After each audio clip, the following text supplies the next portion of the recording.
Just a few items before we have our hearing on Bill 475. Um, Because of the snowstorm, everybody's here today, all the committees, so we got a leftover room. I have a pothole under this chair. It's actually, there is, the splash plate does not have any screws left in it.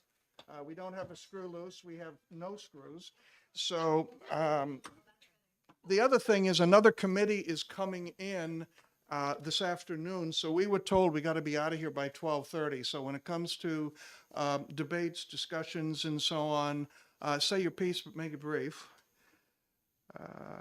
One bill is a hearing on 475, that's scheduled for 9:30. The rest are execs, which are scheduled for 10:15 and onwards. If you write the blurb, we have to have it before you leave, because it has to be passed along for committee services to deal with. So that doesn't mean everybody be bashful and nobody volunteer to do it. It just means say what you need to say and turn it in. I have to edit it. There's a few things that they don't like it is a well-known fact that, and everybody else is a moron who disagrees with me. I have to change that. I might believe it, but I can't say it. Neither can you. The operative word, instead of writing everybody else as a moron, you're supposed to write idiot. You're pushing Oh, me. maybe not. You're really, you know what I mean. You have to say, we believe that, okay?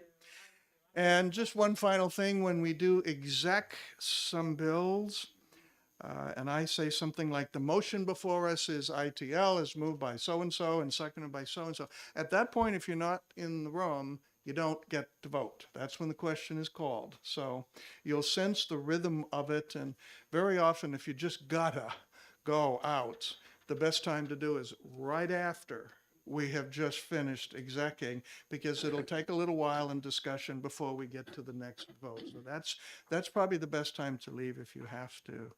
Any questions on procedures for today? Okay. I open the hearing on House Bill 475, and is Representative Post here to present her bill? I knew that, but I have to say that. Please come on up, and you've already passed the first test. You turned the mic on. I'm getting used to it. I know. I've been here 7 years and I'm getting used to it. So good morning. I thank you, Mr. Chairman and the committee. I am here on HB 475. For the record, I am Lisa Post from Lineborough, and I am prime sponsor on this bill. This bill establishes a right to submit evidence and testimony in family court proceedings. It provides family with an equal opportunity to present their evidence and testimony to the Circuit Court Family Division. Our state rules of civil procedures lays down the rules that should be followed by the state, district court, and civil actions. However, for many of the family court, it is not following these civil procedures that allows both parties to submit evidence and testimony. I ask, how is the court making these life-altering decisions for families when they are only allowing one party to submit evidence or testimony? With all the concerns in the Circuit Court Division, as legislators, we have an obligation to the people to put good language in place. And with the passage of this bill, our families will have an opportunity that is fair, balanced for both parties, and will have the potential for reduced stress and anxiety on families and the court. I ask that you vote HB 475 ought to pass. In the event you don't pass it, I would like to ask that it be retained. Any questions? Any questions? Representative Raymond? Thank you, I can Mr. see Chairman. your hand much better I know, this time. Have you done something to it? Yes, I was thinking this might be more effective. I'm excited about it. Well done. But sorry, everyone. I'm usually in the corner where he cannot see me, and I have to wave. Anyways, thank you so much for being here this morning, Representative Post. Hopefully you had a safe drive in.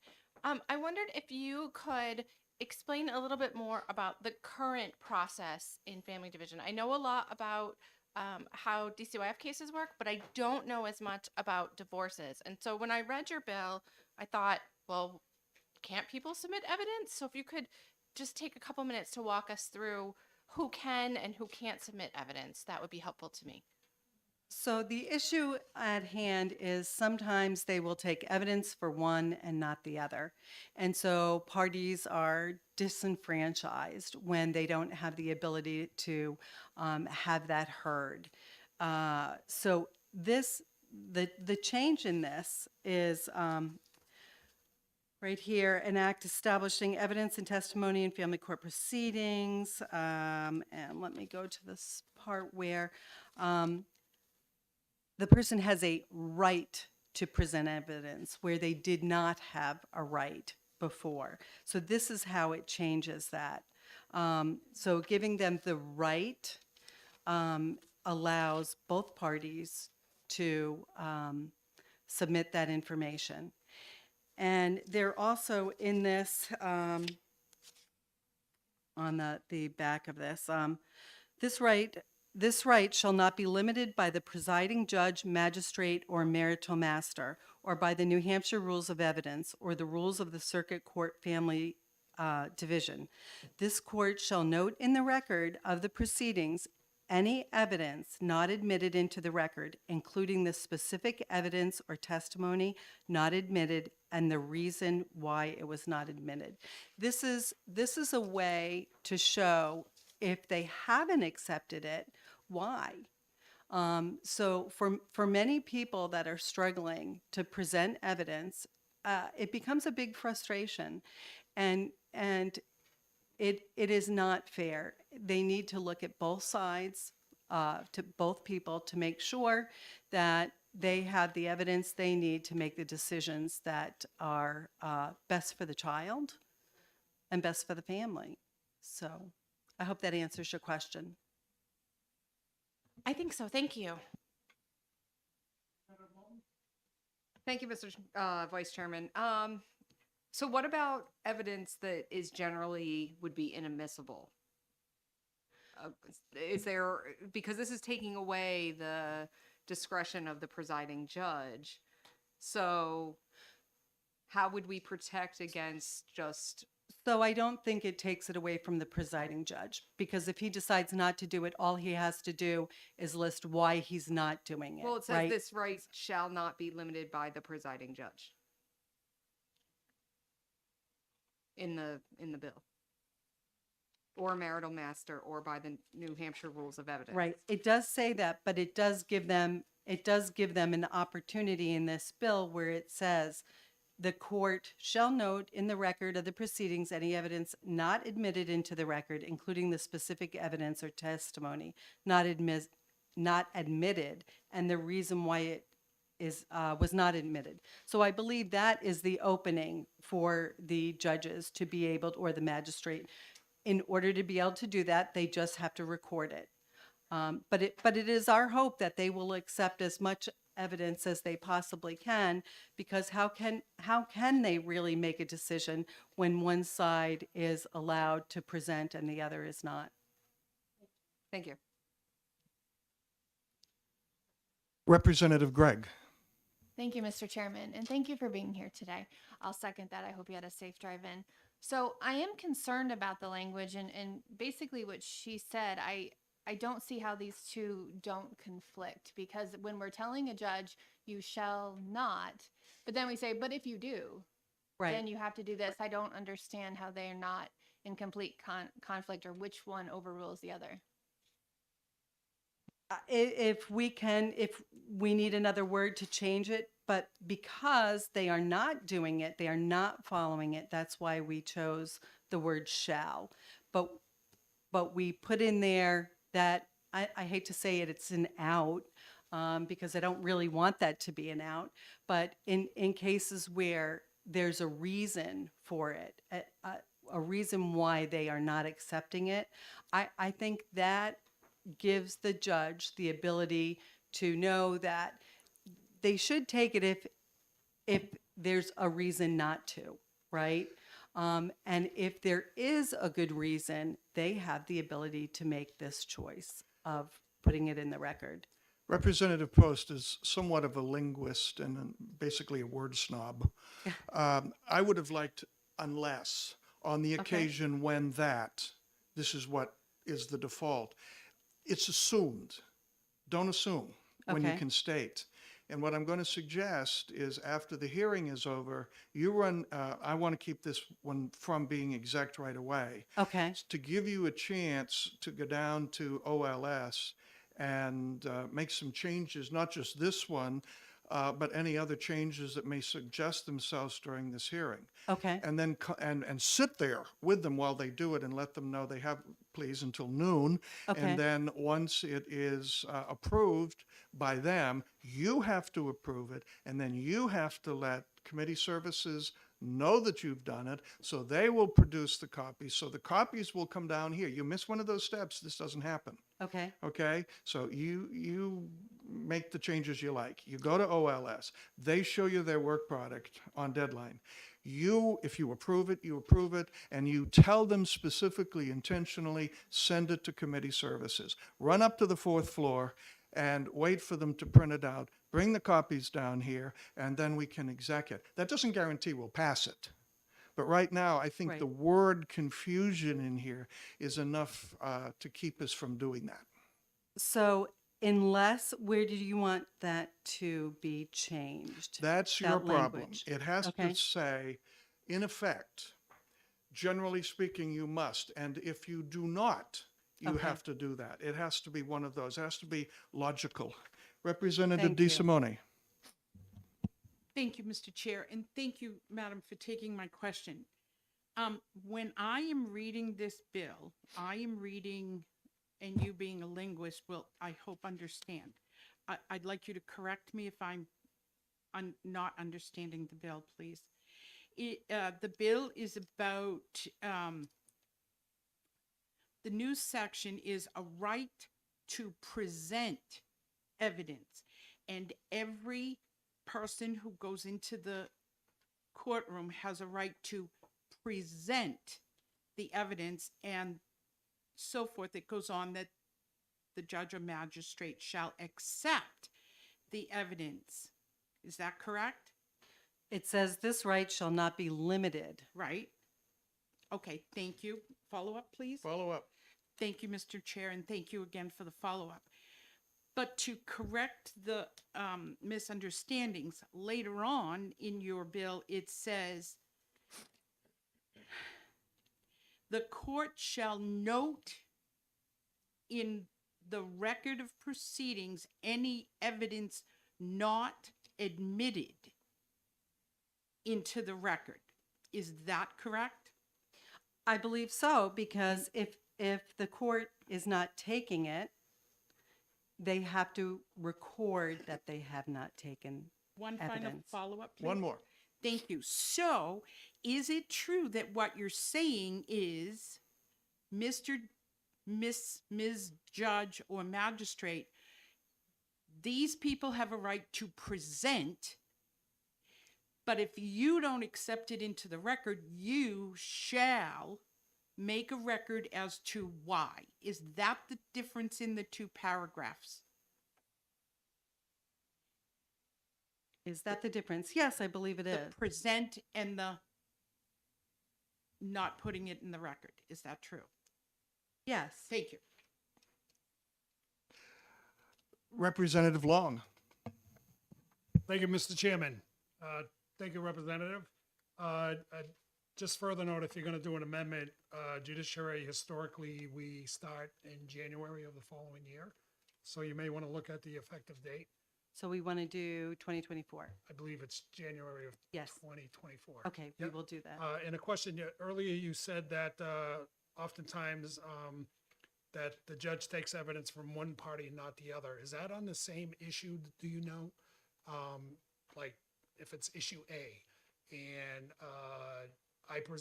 the judge accepts my evidence, but my ex, he doesn't accept any evidence from her on, is it on the same issue or is it just under different issues where they'll accept from one party and not, consistently from the other party? I believe that to be true, where Okay, it comes so- from one and not the other. And that's the real part of Okay, so not necessarily why we need the this to different. get in. Okay, great, thank you. Anyone else with a question for Representative Post, the prime sponsor? Seeing none, thank you so much. The chair now recognizes Representative Ullery. He says he has a caucus at 10 o'clock. So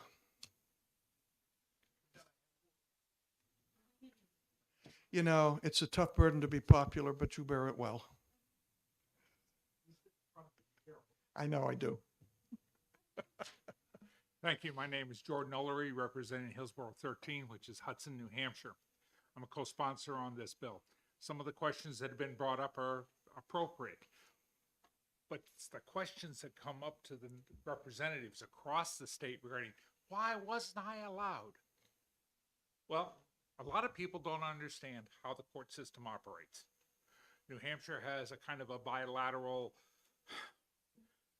disconnected system of common law where you can say anything you want, and statutory law which says that you have to follow the set of rules. When you're dealing with family law, as I think you guys know, you have to explain to everybody in a good fashion, so that they understand it. If this person A, cannot accept or cannot present what they feel is evidence, and then the judge just says no, because the judge knows what the process is and what's going on.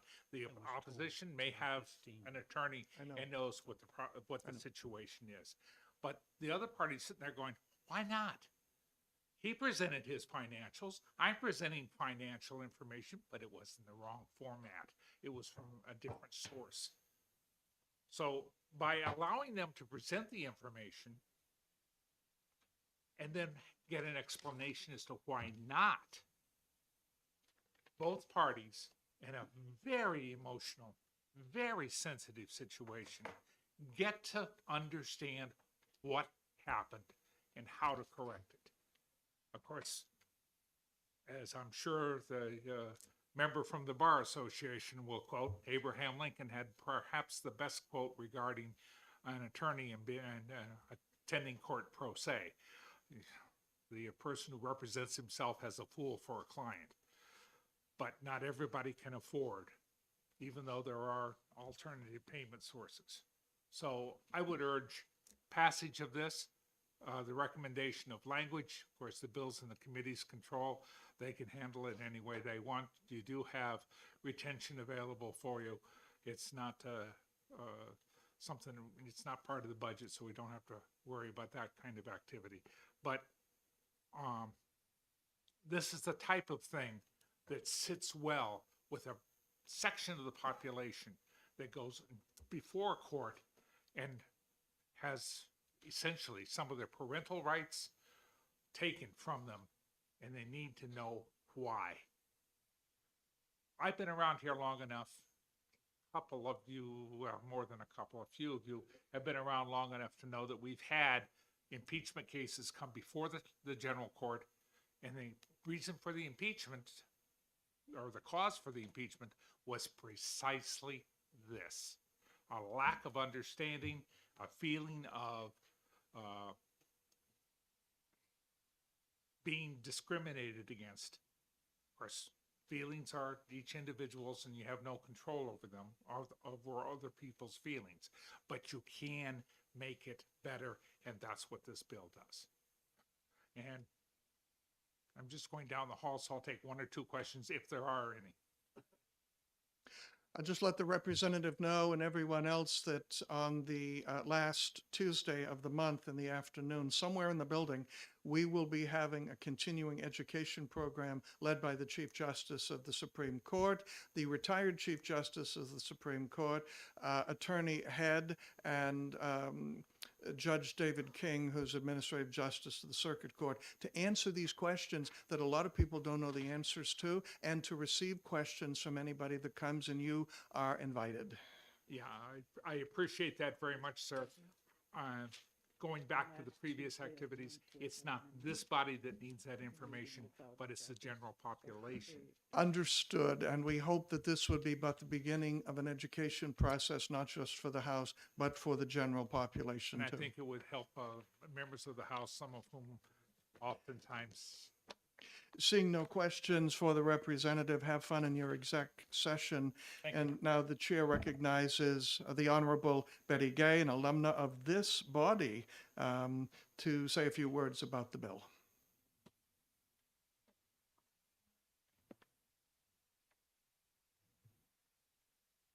Thank you very much for taking my testimony. It's extremely simple. I think ever since the Magna Carta and they recognize that we need rights, one of the rights that we all assume is that when you're in court, you have a right to present evidence to support your case, especially something that would protect you. And so I brought a current copy, I'll hand it out, a current copy of Rule 2.2, Rules of the Circuit Court of the State of New Hampshire Family Division. Rule 2.2, Application of New Hampshire Rules of Evidence. The New Hampshire Rules of Evidence do not apply to the actions listed above. However, the court in its discretion may utilize the New Hampshire Rules of Evidence to enhance the predictable, orderly, fair, and reliable presentation of evidence. I guess I was shocked, as are the people that I tell, that this law is needed, because we all assume that you always have the rules of evidence to support you. And that, of course, if the judge determines that it's not applicable. So I really appreciate all the wordsmithing that y'all have done to show that it's the right to present evidence. You're not overturning the judge's right to not accept it. So I really do appreciate your fine-tuning the wording, but I do hope that you realize that if you were in that case, that you would really want the right to present evidence to support your case. The reason for this, I became aware of the lack of this protection when I met a couple of people who were refused an evidentiary hearing. They had the evidence to support it, and it was, of course, critical to their case. It was custody of their child. And the judge simply said, I've already made up my mind. I don't need evidence. So this just levels the playing field, makes everybody have the right that they would have in criminal court to have it in family court. Would you take any questions? Sure. But I don't see any, so thank you for your testimony. Thank you. Chair recognizes Gail Drobat. That would be of the pink card, Gail. There we are. Hi.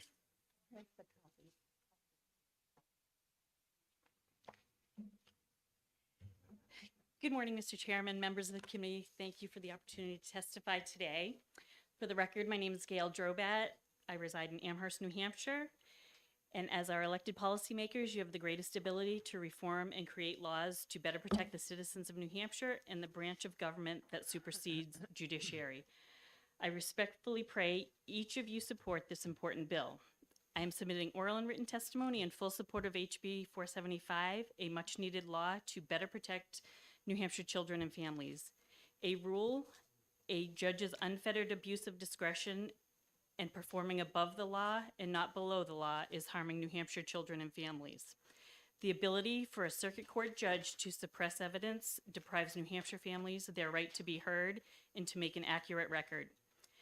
The circuit court family divisions are making life-altering decisions for children, and the suppression of evidence and the refusal to acknowledge or admit evidence has detrimental consequences to the outcomes for New Hampshire children. Judicial officers and officers of the court take an oath to uphold the U.S. Constitution, New Hampshire Constitution, and New Hampshire state statute laws, each of which supersedes the New Hampshire rules of the circuit court.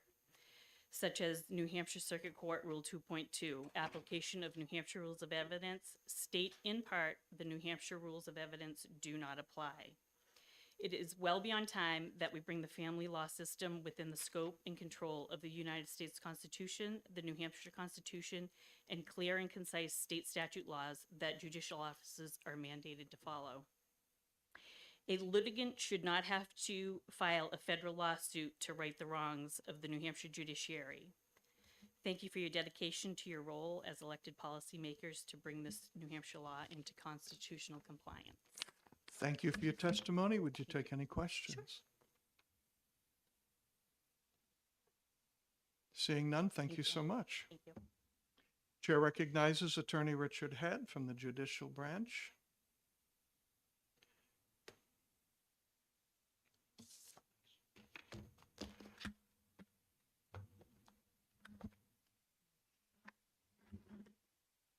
Good morning, Mr. Chairman, members of the committee. My name is Richard Head. I'm the Government Affairs Coordinator for the Judicial Branch. We do not support this bill as written, and I wanted to briefly explain why that is. First off, I just want to remind everybody what we're talking about when we're talking family division. It references family court. We don't have a family court per se. We have family division within the circuit court. Family division within the circuit court does not just handle marital cases. It handles domestic violence, guardianship of minors, juvenile delinquency, termination of parental rights, abuse and neglect cases, children in need of services, adoption, in addition to marital cases. So we're not simply talking about marital cases. We're not simply talking about divorces. We're talking about a wide range of cases when we're talking about family division. So what this bill would do in the first sentence is provide that parties have the right to present evidence and testimony, and the second sentence is a absolute prohibition on any limitation. So the presiding judge is not allowed to limit the authority. The rules of evidence would not be allowed to limit that power, and the rules would not be allowed to limit that power. And it's similar to what, we've seen it in hearings before this committee. At times, the presiding or the chairman informs a witness that they are not speaking about the topic of the bill, that they've gone off topic, and ask that person to stay with the topic of the bill. Sometimes the chairman will limit the amount of time a person has to testify because you have 20 other bills behind that bill, or there are a lot of people that are coming to testify. It's not that much different in a courtroom. There is going to be a particular issue that is before the judge on that day, and the judge needs to hear evidence and testimony that is relevant to that particular issue. And if it goes off of that issue, or the information that's trying to be presented is on a different issue, maybe set for a different hearing, or just not what is before the judge and what the judge has to decide on that particular day for that hearing, the judge may try to limit that testimony and information. And this bill would essentially turn over control of the courtroom and how courtroom proceedings are handled and managed to the parties instead of the judge. And I bring up the word filibuster because there's nothing in this bill that would limit a party in terms of time, in terms of scope, in terms of topic, in terms of any information that is being presented, or the number of witnesses that are being presented, or what they're going to talk about.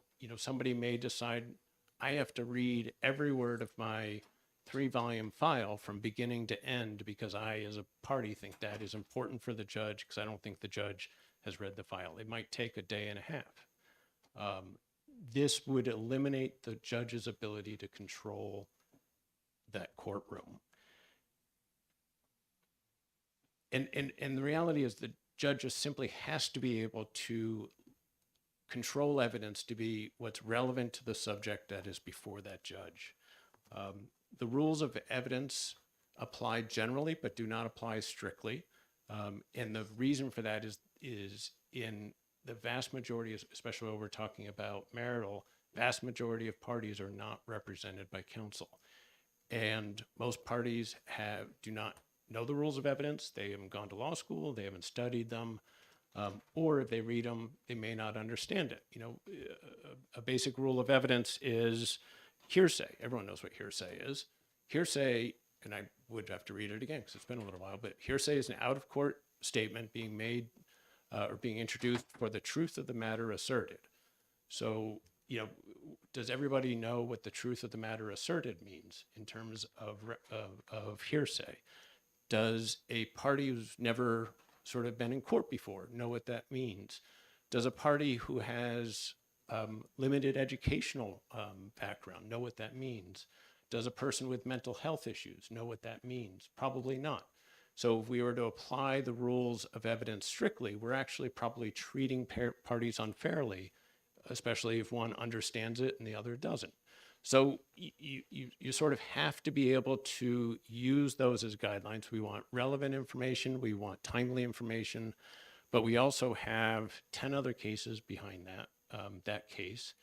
And if somebody were to essentially consume the day time because they think information is important and relevant, other parties are not going to have their case heard because there's only so many hours in a day.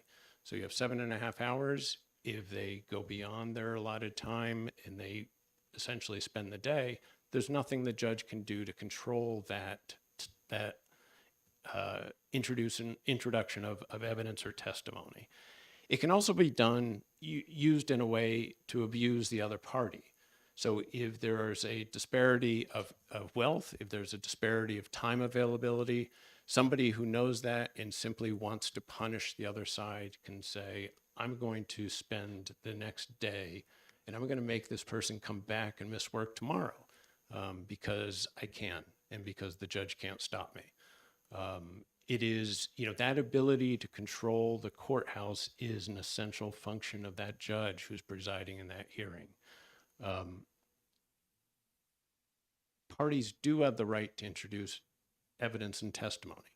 And that is a right that exists in court. I can't speak to why in a particular case a judge may have limited or prohibited some element of testimony. I just, you know, that is a very case-specific, time-specific issue, and I simply can't address it. But the fact is, parties at a hearing have the right to introduce evidence and testimony. But it is controlled generally as Ms. Gay spoke to. You know, we do have a rule that says essentially, while the rules of evidence don't apply strictly, they do apply for purposes of ensuring the reliable and predictable nature of a proceeding. So this bill would essentially remove the ability of a judge to control that courtroom, control the flow of information, and also ensure that all cases that need to be heard get heard. And we have a significant level of concern about the impact that this bill would have on court proceedings and the rights of parties to be actually heard before the judge. With that, I would conclude my comments, but would be happy to answer questions. Thank you. Questions, Representative Moulton? Thank you, Mr. Vice Chairman. I'm just wondering if in the event that the language changes were implemented that we were discussing earlier before in this hearing, would that have a positive or negative or neutral effect on? So it would depend on the words. And I apologize, you know, I can only speak to this bill. It probably won't be worse. But I don't sort of know if the goal is to allow parties to introduce evidence without restriction, it's always going to create the same problem. Thank you. Further questions? Representative Ball? Thank you, Vice Chair. Thank you for taking my question. I'm just wondering, you had mentioned that the disparity of time and wealth makes it unfair. Doesn't that happen anyway, given that some parties can afford an attorney and some can't? So wouldn't, I'm not really understanding how that applies here since it's already unfair. So thank you for the question. I would, there is always not always, but there can be disparity between parties and what they have an ability to bring. Some of that is ultimately managed by the judge to ensure that parties can be heard and do get heard. So it is sort of when you get into the courtroom, the opportunity is there for both parties, and it is the judge's sort of ability to control that testimony and the information that provides the more level playing field.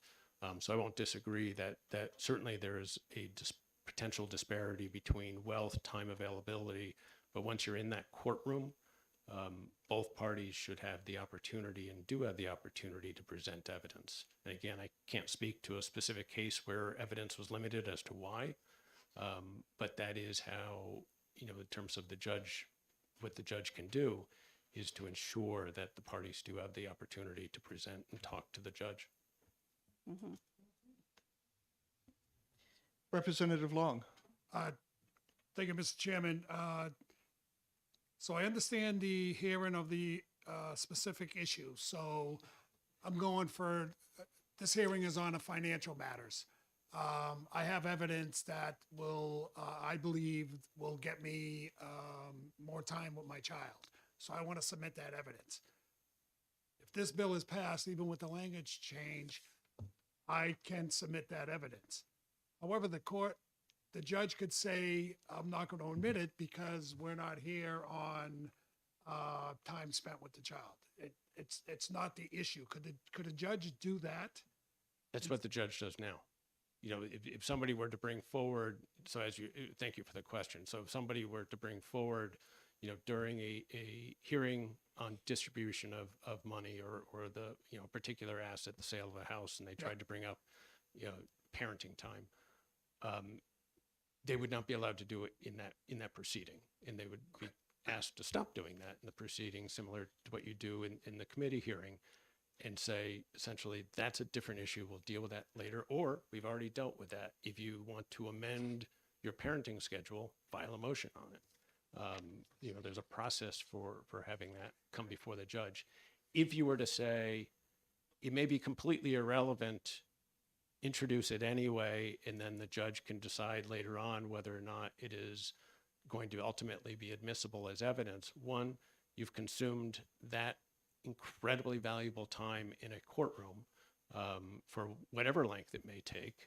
And it may be, I want to try my entire case when the hearing is about the sale of a house. And then secondly, if I'm the other party, I don't know, I may not know, I got to respond to everything that just was heard. So I may have to prolong what I'm testifying to or presenting, because now the judge has heard all these other things that are completely irrelevant. And it would be hard pressed for a party if the other side just spent an hour talking about parenting time when the issue is the sale of a house, not to spend a great deal of time talking about parenting time. And all you do is now start talking about parenting time when the reality is we're just trying to get the sale of the house done. And quick follow-up. if I Yep. could. Thank you. On line 6, the court shall note in the record of the proceeding any evidence not admitted. So the court has to look at the evidence.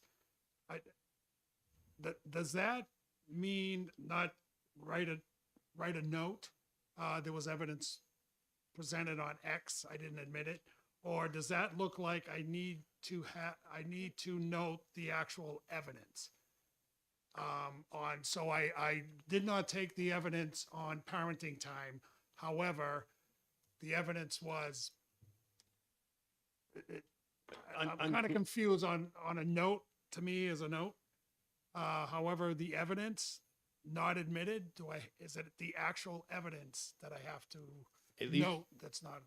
So thank you for the question. I don't know what specifically the bill would intend by the word note. It, to my mind, could be verbal. It could be written afterward. Not specific in the bill as to what that meant, so it would be sort of subject to interpretation subsequently. But again, whether or not the judge is admitting it, I think as the other side, I would be hard pressed not to spend an awful lot of time talking about a bunch of irrelevant stuff that just got talked about by the other side. Sure.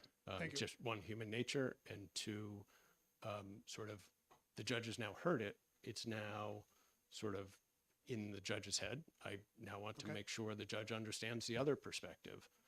So it would just significantly disrupt hearings. Okay, thank you. Representative Ball. Thank you, Chairman. Just another follow-up, I'm sorry. Thank you for taking my question. So if they included the word where it says on line 4, shall have the right to present evidence, if they included the word relevant evidence, would that at least cut it down and allow the judge to make determinations of, this is not relevant to the case? So like you were saying, if they're talking about the sale of the house, that doesn't have to do with child time. So in that case, it would be like, that's not going to be admissible, or I'm not going to take that because it's not relevant to what we're discussing.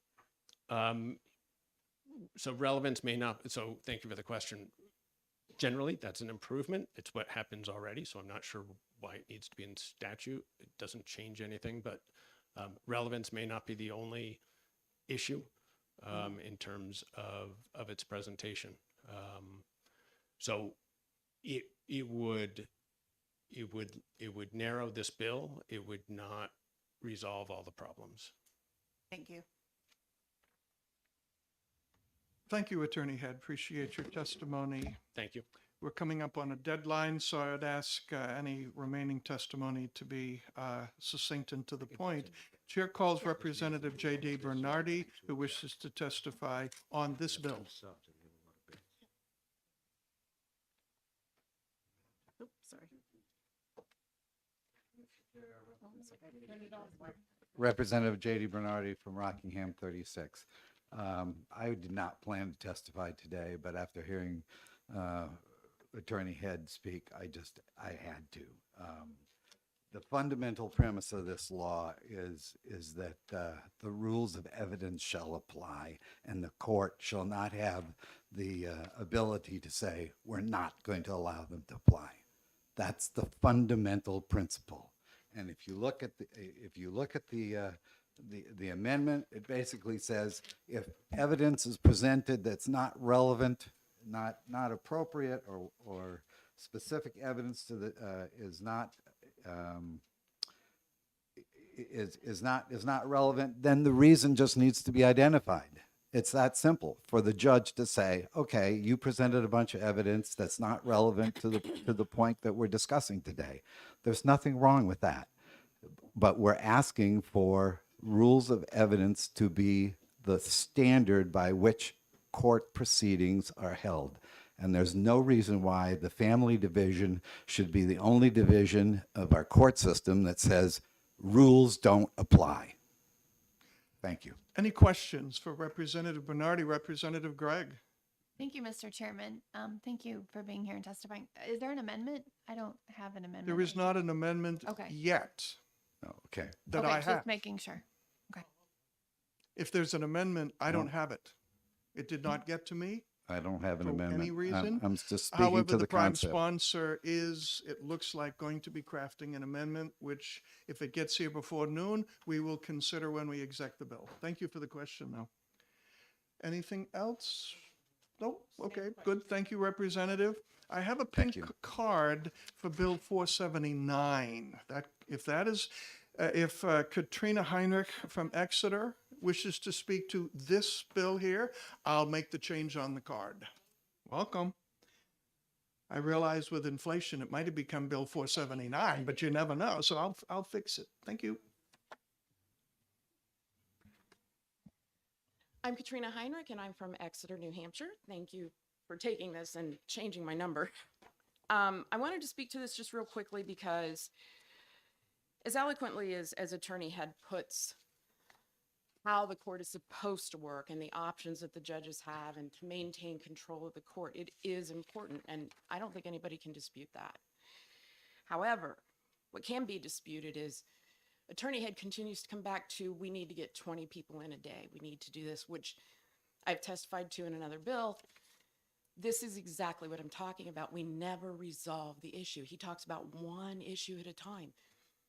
A decade-long case does not have one issue at a time unless they're created. And when there's no witnesses allowed, and I packed the courtroom 3 different times, not one witness was allowed to stay in the room, let alone testify. I brought evidence of job offers not admitted. I brought evidence of the deterioration of my children from the schools not admitted. The only thing that mattered was what the judge was doing to me. And that was I was not allowed evidence, ever. And that's a problem. That's a big problem because, like you, I assume, you would want your evidence to be heard.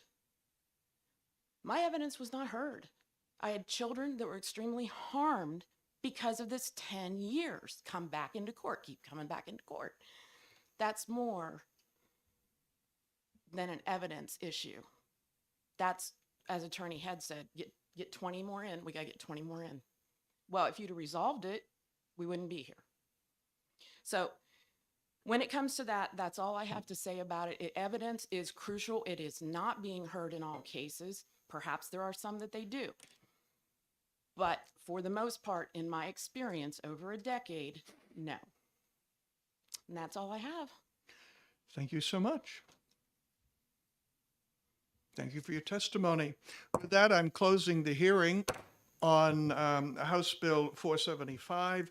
We will exec it later today. We have to exec all the bills before us today, and we will exec this one with or without any amendments that come to me. With that, I open the exec session on House Bill 10. And again, I'm taking these out of the printed order depending on people that we may need. This is not a hearing, no pink cards, but we may ask different prime sponsors for clarifications, or if they're bringing an amendment, specifically what that amendment does. So with that, the chair recognizes Representative Paul Terry, one of the authors of the original House Bill 10, who has a new amendment, and I'm passing it around. You saw the previous amendment, which was supposed to be the bill. It didn't happen that way. This is an amendment now to what you have seen before. Mr. Chairman? And Representative, would you, Mr. Chairman? who's speaking? Larry, Representative Gagnon? Hi. Hi. Are we going to caucus before we exec? That depends, Okay, at my discretion, okay. or the call of the vice chair if you wish to. We'll get our heads together. No, I think we've done it. Representative Gagne and Stephen Pearson, the Republicans have caucused on the bills for today, and we're glad you're here to fill seats. Representative Terry, please tell us the difference of this amendment. Thank you, Mr. Chair. I'm in the uncharacteristic position of being needed in 2 places at the same time. This bestowal of importance upon me is quite astonishing. I'll try to get through this as quickly as I possibly can. I'm here to speak to the changes that have been made in HB 10 FN subsequent to the hearing last week, I believe it was. Yes. Representative DeSimone from the committee has joined as a sponsor on this amendment. If everyone has a copy of the amendment, let me speak to or inform you of the 3 changes. Well, actually 2 changes and 1 we're not going to do anything items here. So if you turn to page 4 and you look at beginning at line 26. The preceding Roman numeral 3 on line 25 reads, "This section does not : A," line 26. So proceeding, authorize a parent of a minor child in this state to engage in conduct that is unlawful or to abuse or neglect his or her minor child in violation of general law, semicolon. What has been removed are the words pursuant to RSA 186:11, Roman numeral 9-C. And the reason for that, as pointed out by Attorney Head, who just testified a few moments ago, and thank you to Attorney Head, RSA 186:11, Roman numeral 9-C is actually, it's a mistake being here.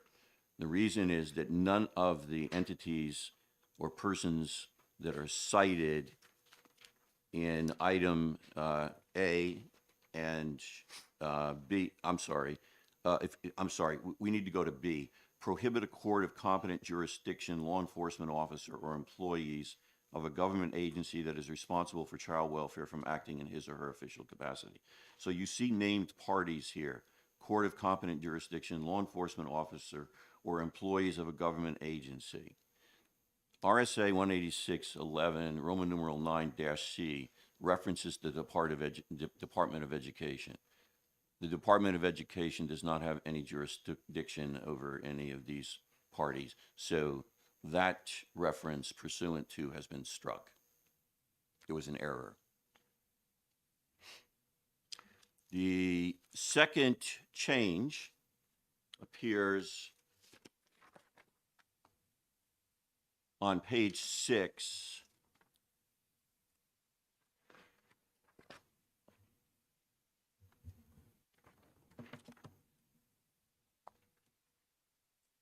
In response to the concern or question and concern raised by Representative Long, whereby in lines 26 and following, but specifically, lines 11 and following in the previous version, and in this version, once again, line 11, the first new sentence and the only new sentence appearing on line 11, any contractor or third party employed by the school that violates any section of this bill shall be fined $2,500 and be restricted from any further access to all schools.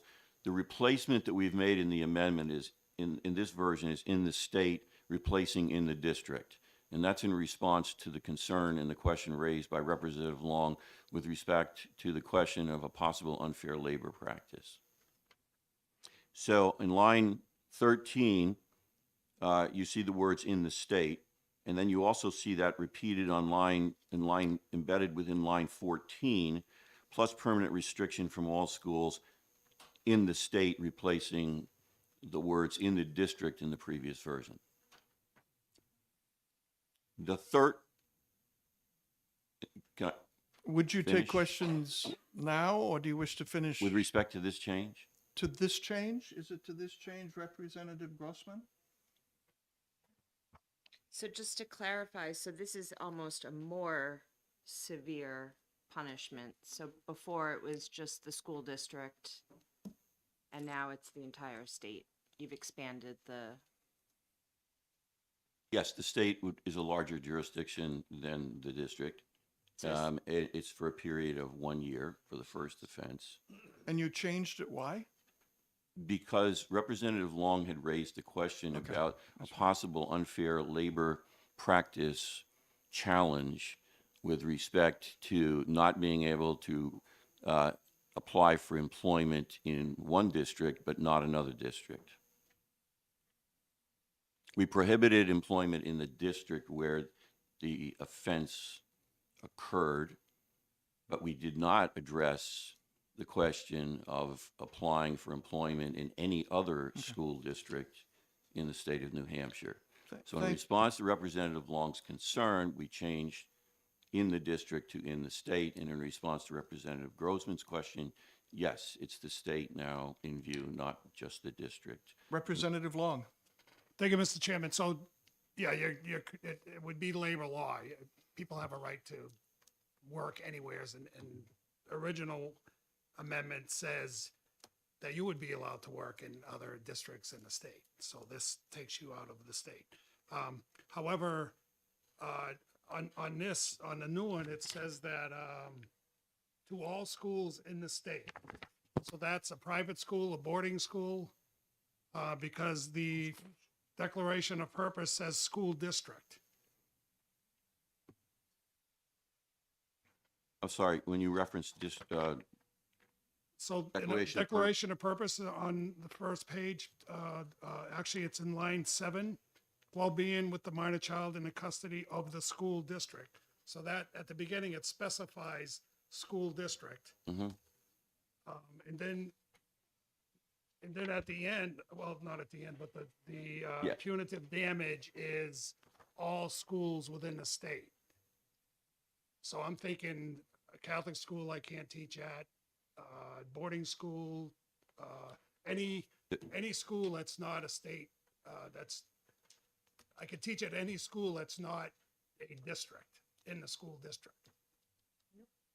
So I'm not a lawyer, but if in fact the governing definition is provided in section 1 at the beginning of the bill, then it may very well be interpreted that all schools in the state would apply to only those schools that are in view within section 1.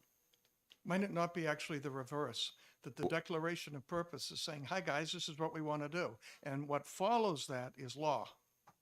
Even though it's all enshrined in the LSRs, the declaration of purpose is not determinative over any item in the body of it itself, so that your page 6 would really be more Yes. operative.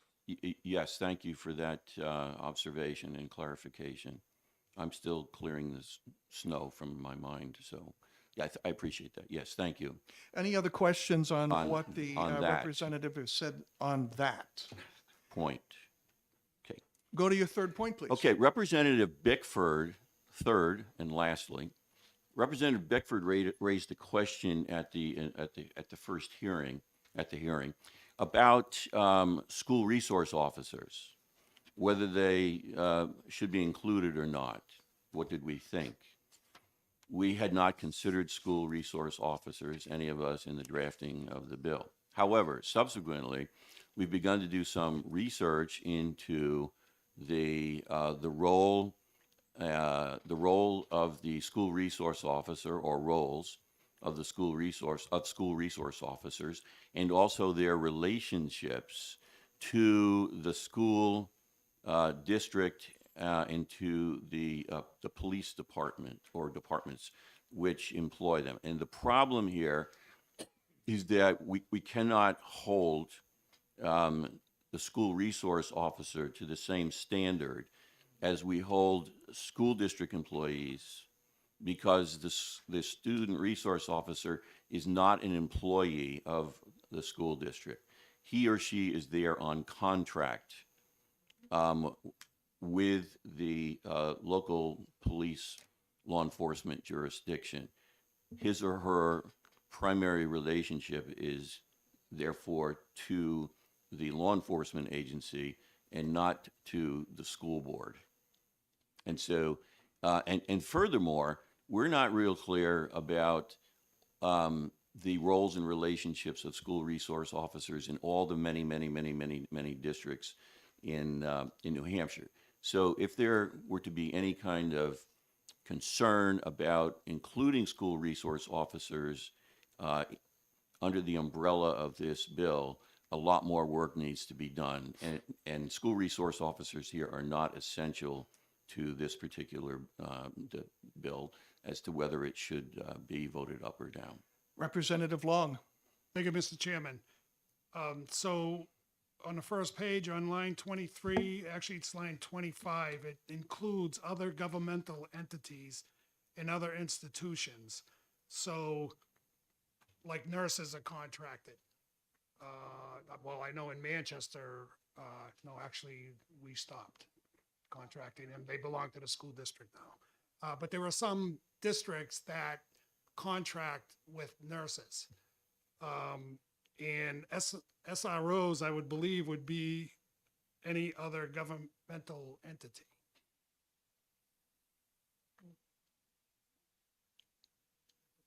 That's quite possible, and that makes sense. And so I thank you for being helpful on that point. It clearly was something that we overlooked as we were really zeroing in on the question of the relationship of the student resource officer, and clearly apparently missed the reference here to governmental entity. This was a multi-party effort, and I'm not trying to excuse myself, but I wasn't particularly responsible for that section, but I believe that's a good C on your part, and I want to thank you for that. Would you prepared to run down to OLS and get this clarified so what we vote on will take into account what we just heard? They'll just have to change one line. The one line being? Well, somewhere where you put in a clause not counting school resource, to make it clear. No, in it's the not bill, in don't here. mean them. No, we did not include school resource. We did Yeah, not but- name them. Yeah, but line 25 indicates that it could be school resources if you're talking about any other governmental Well, then- entity, then- which is a then they police would- department. Would they not be covered already? There's no need to actually reference them? Yeah, I mean, even if you were to add SROs, then I would have other issues because I would not want my child in school ratting out. I can't think of another word. I come from the ghetto, so I can't think of another word for ratting out. You say I that wouldn't want my child to be ratting out somebody. So as a parent, I would say to the SRO, don't go after my kid to get information on this kid. I don't want my son telling any information on this child. So I think that creates it makes it more complicated, I think. So, yeah. You're not saying specifically ruling out SROs as a line item would make any difference for you on the bill? So there's no point. Okay. Any other questions for Representative Terry on the new amendment?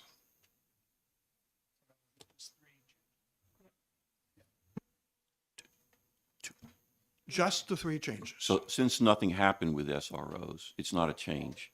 So it's Okay. the elimination of pursuant to on page 4, I believe, and then changing on page 6 in the district to in the state. Yes. Any further questions regarding the amendment from one of the prime sponsors of it? Because then we will simply discuss amongst ourselves. Thank you so much, Representative. And you're off to an exec session too. Late to a caucus, in time for exec. Thank you. Now we can speak to each other, and please be brief because we have a lot of bills and we're going to be evicted after 12 o'clock or so. Well, I'd like to make a motion that we ITL. I'll second that. I actually have that already in my script. To ITL? I'm sorry? To ITL? No. The chair is making a motion OTP, I'll second that. and D. Simone is seconded that. Nice try, guys. Now we can discuss, and that would be, I make the motion to OTP House Bill 10 with Amendment 917H. That is the formal official motion. It includes this latest amendment we just got. Okay, anybody want to speak? Sure. Anybody? Representative Petrillo. Yeah, thank you, Mr. Chairman. So we heard testimony last time regarding this bill, and to quote one of the sponsors, I believe he said, "Everything else is already explicitly stated in the RSA." Everything else other than the provisions W, X, and Y. In other words, parental rights already exist. The entire bill, okay, is such that every single right enumerated already exists. For example, the right to opt out of sex education. Parents can already opt out of absolutely anything they don't want their children to participate in. And I can go line by line by line and argue the point that every single right enumerated already exists. It makes this whole legislation really pointless, except for W, X, and Y. And W, X, and Y says that upon inquiry, if a parent asks a teacher a specific question, the teacher must answer. Well, that is not a right. As a matter of fact, I was actually in a hearing in another committee where this whole discussion about natural inalienable rights was discussed. And I was surprised to hear that one of the conservative members said, no one has a right to force you to do something against your will. So I, as a teacher, if a parent comes to me and says, I want to know if my child has expressed to you concerns about gender identity, I don't have to answer that. And that is not really a matter of keeping secrets. Ask me, how is my kid doing? Is he turning in his homework? Is he paying attention in class? And I will happily answer that. But if you ask me, has my child expressed concerns about their gender identity? My response as a teacher would be, I think you have to go home and talk to your child about that. Because kids, and I taught for 40 years, they come to their teachers and they talk about everything. And they just need an adult where they can vent during their school day. And there is no way I am going to violate their confidentiality. Because once I do that, they're never coming to me to talk to me about absolutely anything. And the reality is that there are kids who, when outed, go home and are abused by their parents. And this is not just me saying so. The child advocate testified and said that, and I'm quoting, on a daily basis, her office has instances of children who are abused by their parents once they find out that they're having questions about their gender identity. So, why W, X, and Y are not inalienable rights, to call them rights and to put them in a Bill of Rights when they are not rights, just take that completely out of the equation. They're not rights. No one is going to force me to say anything that I feel is inappropriate. All the other rights that are in there, they already exist. This bill is meaningless. Thank you. Representative DeSimone. Thank you, Mr. Chair. When we had a similar bill last term, what I'm about to talk about was not in that bill, and it did not protect the children. This particular bill not only protects the parents and their rights, but it also protects the children. And if you go to page 4, line 25, Roman numeral 3, it says, this section does not, and then it goes on to specific A and B, lowercase a and B in parenthetical, and then sections 4, 5, and so on. It protects the children who are going to go home and be smacked or abused in any other manner, thrown out of the house, whatever. It also opens up dialogue so that there is a teacher, parent, and a child being able to talk amongst themselves. And the trained professionals in the school can see if the child is in danger when they get home. You know, we're all born the way we're born.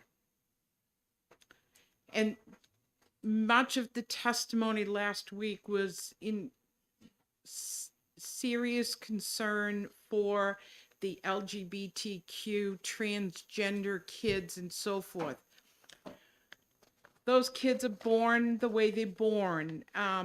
They believe what in their heart they believe, and it's up to the legislature to protect those kids. It's up to the legislature to protect the adults.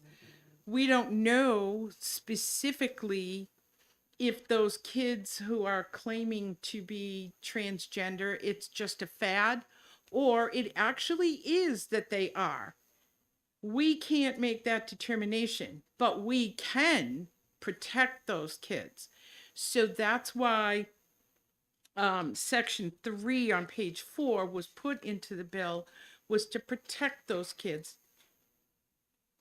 and make sure that we're also protecting the parents.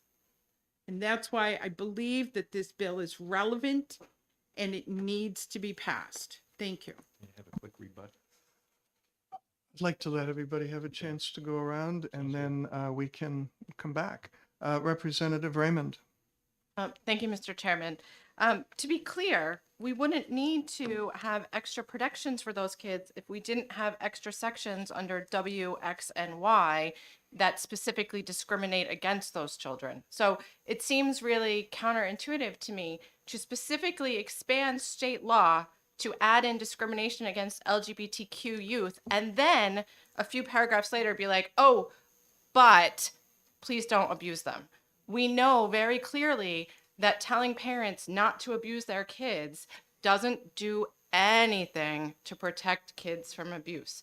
They get abused every day. And we know because many, many experts, medical experts, and psychological experts have told us that LGBTQ plus kids are at greater risk of both abuse and neglect and mental health issues, including suicide, because parents are more likely to reject them or treat them badly once they come out.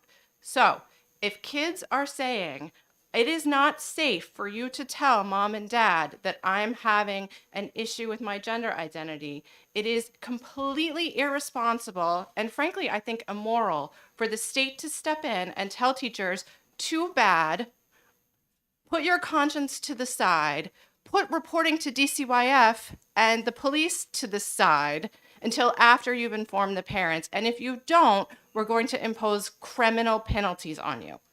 That's ridiculous. Teachers are mandated reporters. They're required to tell DCYF and the police if they have concerns. Let those experts do their jobs. Don't put stuff into state law that's based on a few legislators' personal beliefs. Thank you, Representative. Representative Nelson. Thank you, Mr. Chairman. I have a few points to bring up. First thing is that I think all of you know I try to research these bills very thoroughly and see all sides.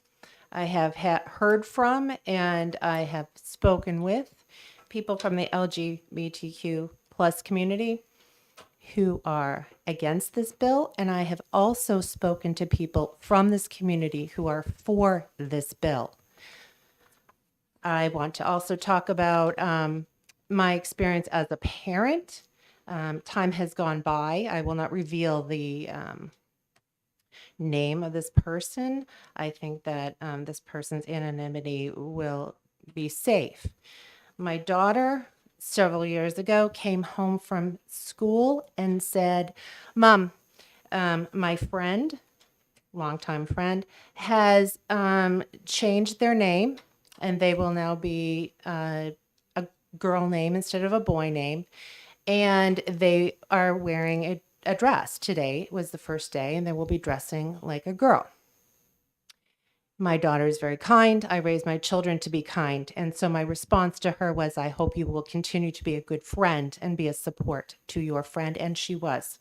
My point of talking about my experience is that when a child is asking the school community to refer to them by another name or another gender pronoun, they're outing themselves in the school community. Kids go home and they share things with their parents. there's a good chance that the majority of the people in the community will know that this child has outed themselves at school, but the parents will not have the opportunity. If they have a feeling that their child might be, they will not be given the opportunity to have an honest answer come from the school. We heard in testimony earlier in the day about a separate bill about the importance of a parent being afforded the opportunity to provide support to their children, because the incident of unsupported transgender youth, the incidence of suicide is exponentially increased when they're not supported by their parents.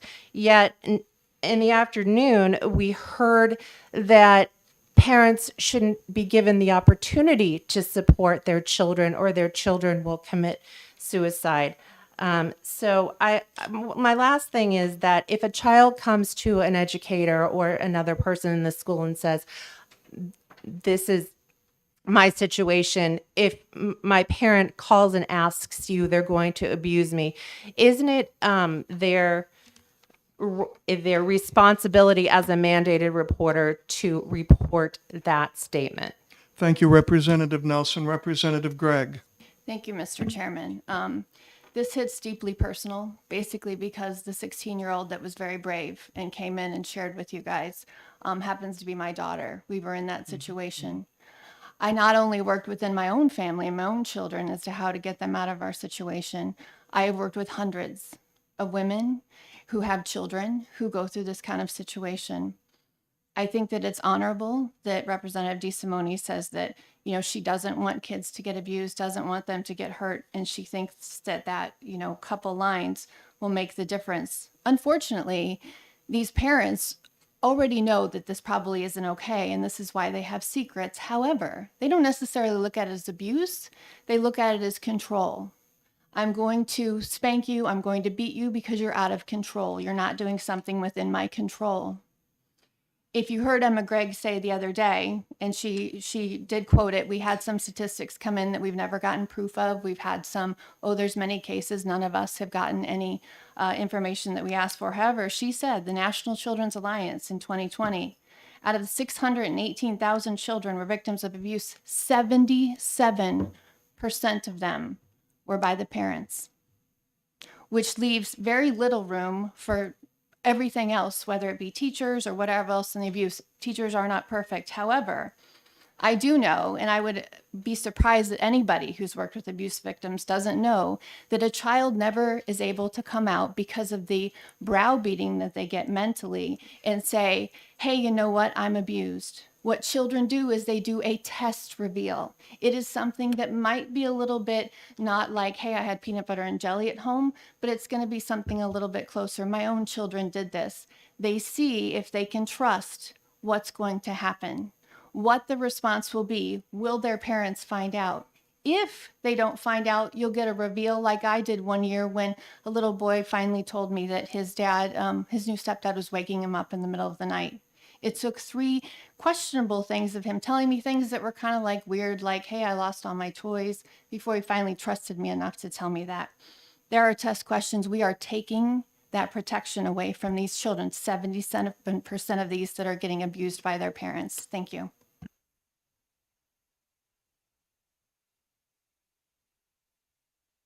Thank you, Mr. Chairman. Best interest of the child. That is all. Moulton, Representative Ball. Thank you, Chairman. When we talk about the best interest of the child, we really should be thinking about the fact that our teachers are employees at will. They are there to teach the curriculum. They are not trained to be counselors, and they should not be expected to be counselors. When a student goes to a teacher and confides in them anything, that student should be referred to the counselor in the school. If the student is saying that they feel anxiety, depression, suicidal, that is the reason teachers refer to special education for a social emotional disability. It means there is something getting in the way of that child. to access the curriculum. And if they're talking to teachers about situations, it is not the teacher's responsibility to take on that child as someone they're going to counsel. That is beyond what is expected of a teacher in a public school. It is beyond what a parent expects. They expect their child to see a counselor. They expect their child to get referred to special education, to deal with any kind of social and emotional issues, including anxiety, depression, and suicide. So I am very concerned that when we keep talking about teachers addressing our children, that we are changing our educational institutions into mental health facilities, and that is not what they are there for. So let's think of the best interests of the child and direct the child to the people in the school system who can be best trained to address their concerns. Thank you. Thank you, Representative. Representative Perez, you had your hand up. Thank you, Mr. Chairman. I'm very concerned. I'm very concerned if we pass this bill. Let me tell you why. This will take the ability of children to be able to share the abuse they're getting at home, especially when it comes from a parent. And I'm speaking from my own experience. I already testified many times and I already shared my story. That will take away the right of a child like myself to be safe. Why did we keep saying that we want to keep the kids safe? This is not the bill that is going to keep the kids safe. This is against the safety of the child, and this is against of the safety of the teachers, because this is putting the teachers on risk, not just to penalize and paying these $2,500. But this kind of language is not making for the teachers to be safe or anyone who work in the school system to feel safe. We already know the attacks in the school system, and this is not going to help us. Thank you, Representative. Representative Panic. Thank you, Chairman Pearson, for allowing me to take to voice my opinion.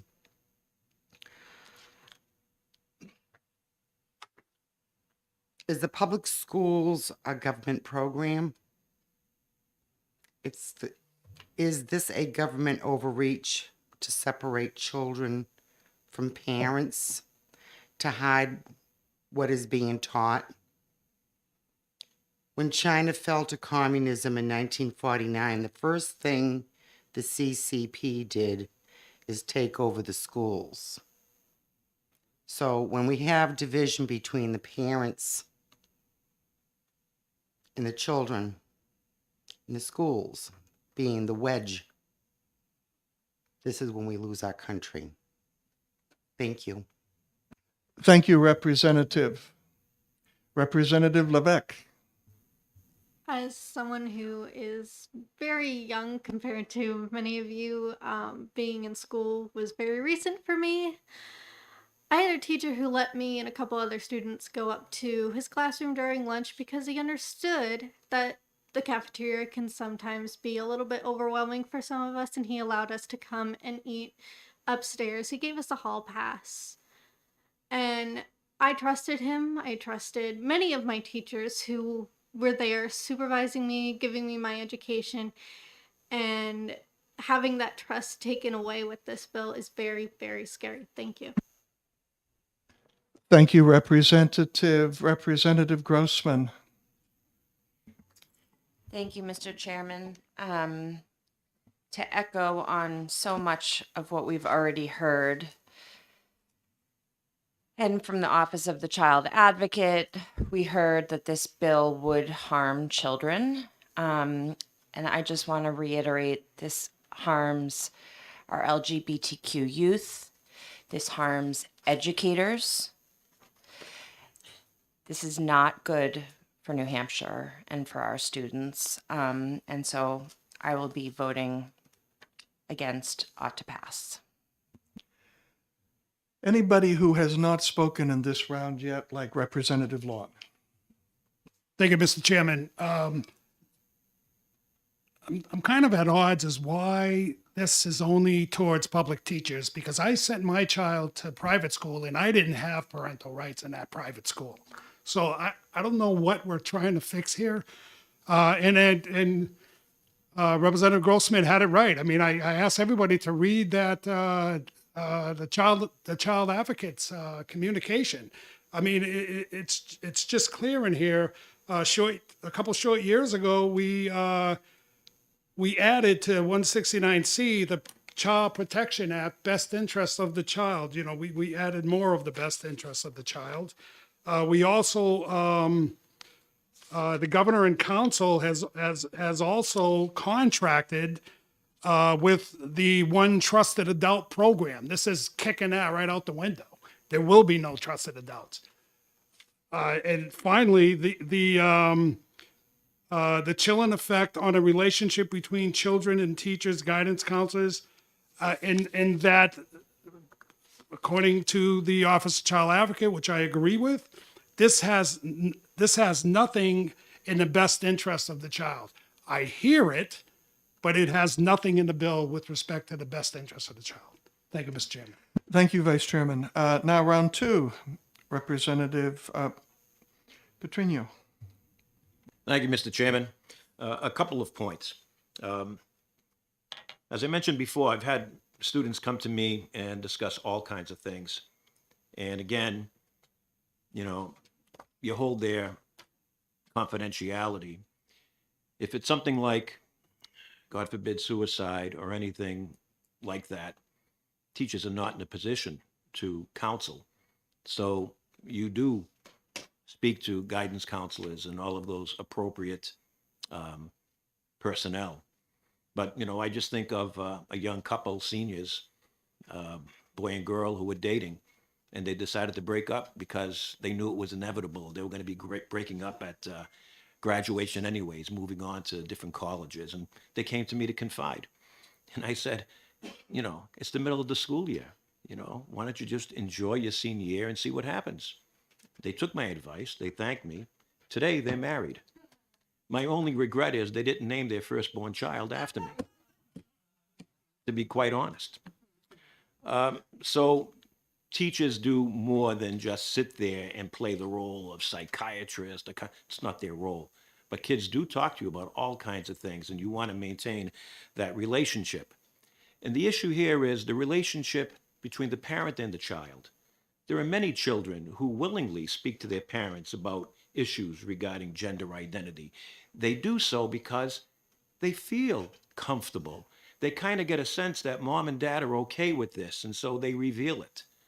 The children who don't talk to mom and dad and kind of feel things out at school are the ones who really worry that mom and dad are going to be abusive. When is the right time for me to come out? Is my dad going to freak out? But I still got to express myself somehow, maybe with my friends or some teachers or whatever. So the parent-child relationship is very important, and many children do come out willingly, and others are, rightly so, a little fearful, okay? And we need to take that into consideration.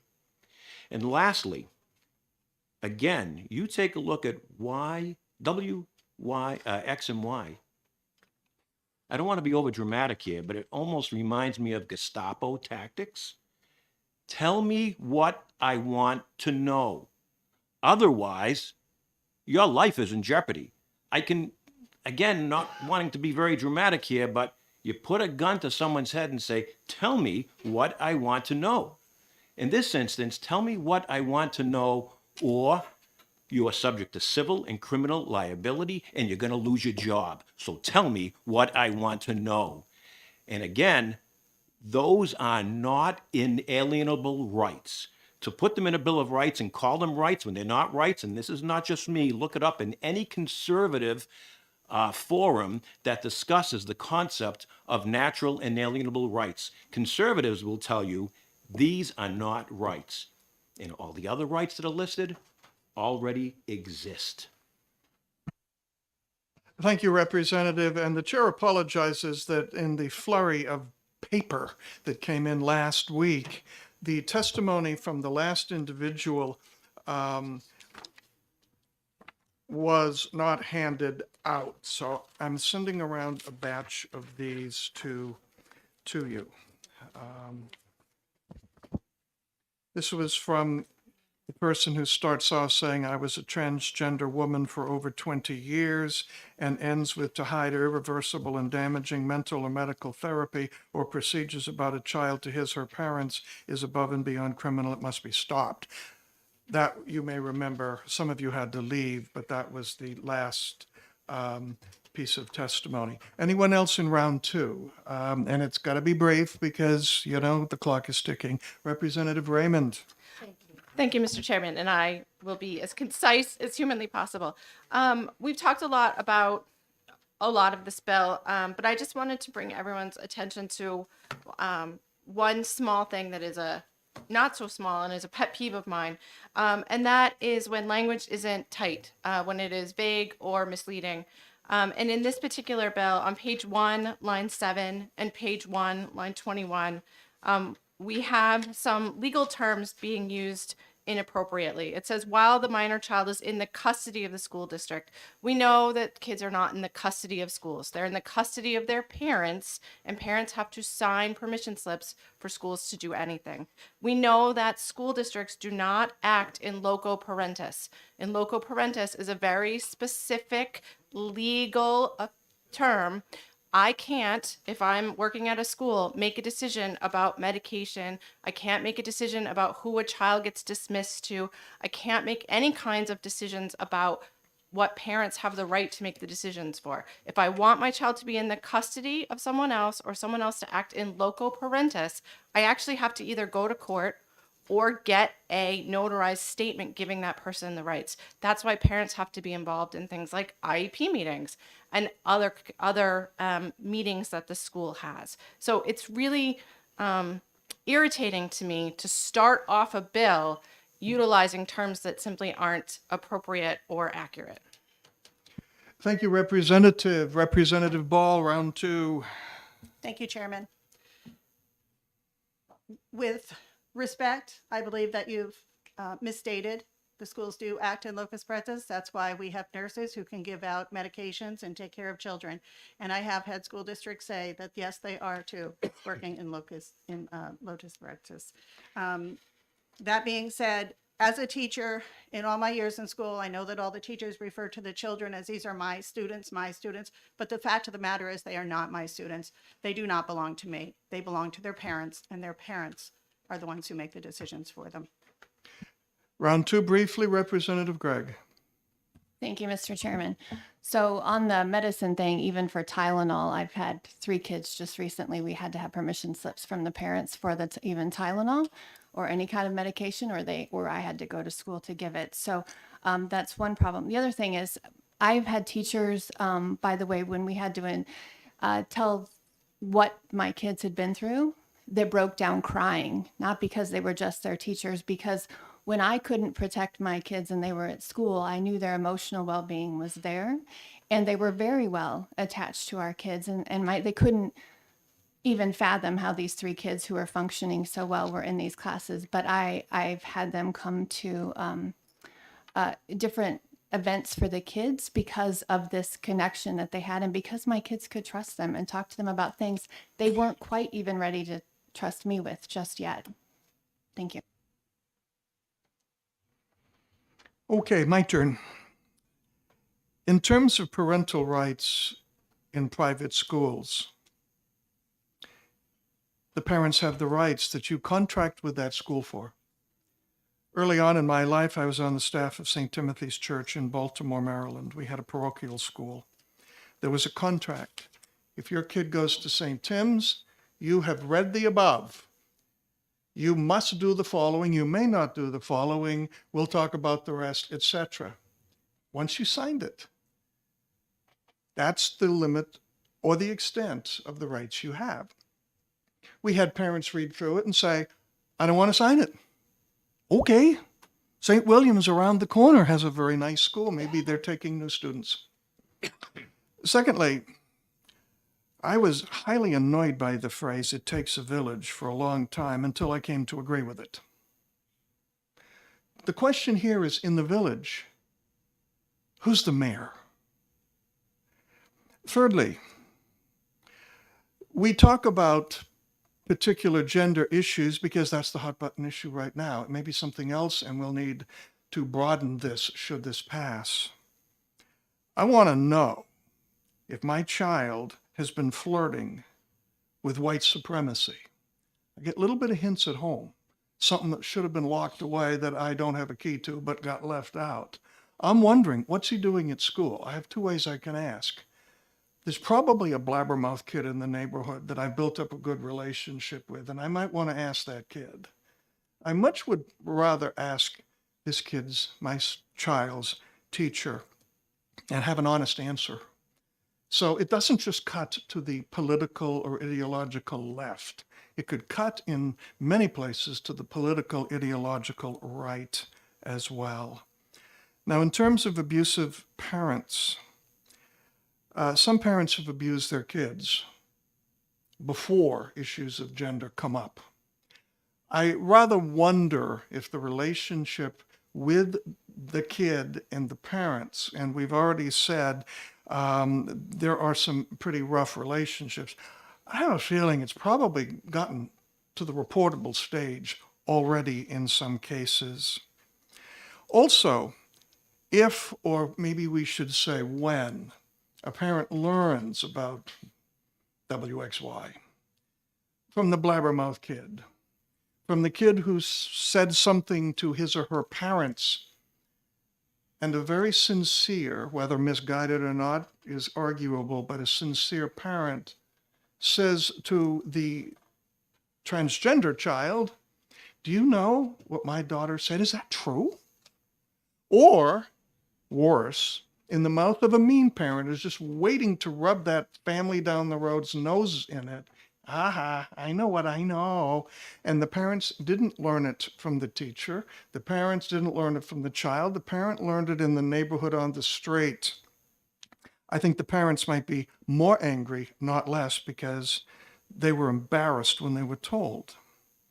Also, might the parents now wonder, can we trust the teachers? Are they the mayor in the village in their mind? I just want to point out numbers of people, surprising numbers of people, took advantage of educational accounts, way more than what we thought. We all know that. If teachers don't tell when asked, and notice that, it's not a mandatory reportable thing. It is, if asked, tell truth.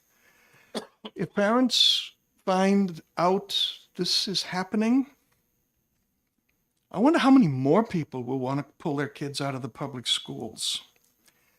A couple more points. I forget the movie title, but there was one, maybe you saw it, where there was a testing which predicts who will commit a crime. Person hasn't committed a crime yet, but that person tested as likely to, and the government came in on it. So the parents are possibly, statistically, going to beat the child. You've already convicted them of a crime. And then finally, there are 21 school districts that have a transgender, non-conforming policy. I kept it in my phone so I can quote it exactly. It reads like this: 21 New Hampshire school districts that have transgender, gender non-conforming policies, 21 school districts that openly state, you can get it, that district personnel can or should keep a student's transgender status hidden from the parents. 21 school districts already say that. So that's my weighing in on Mr. this. Speaker.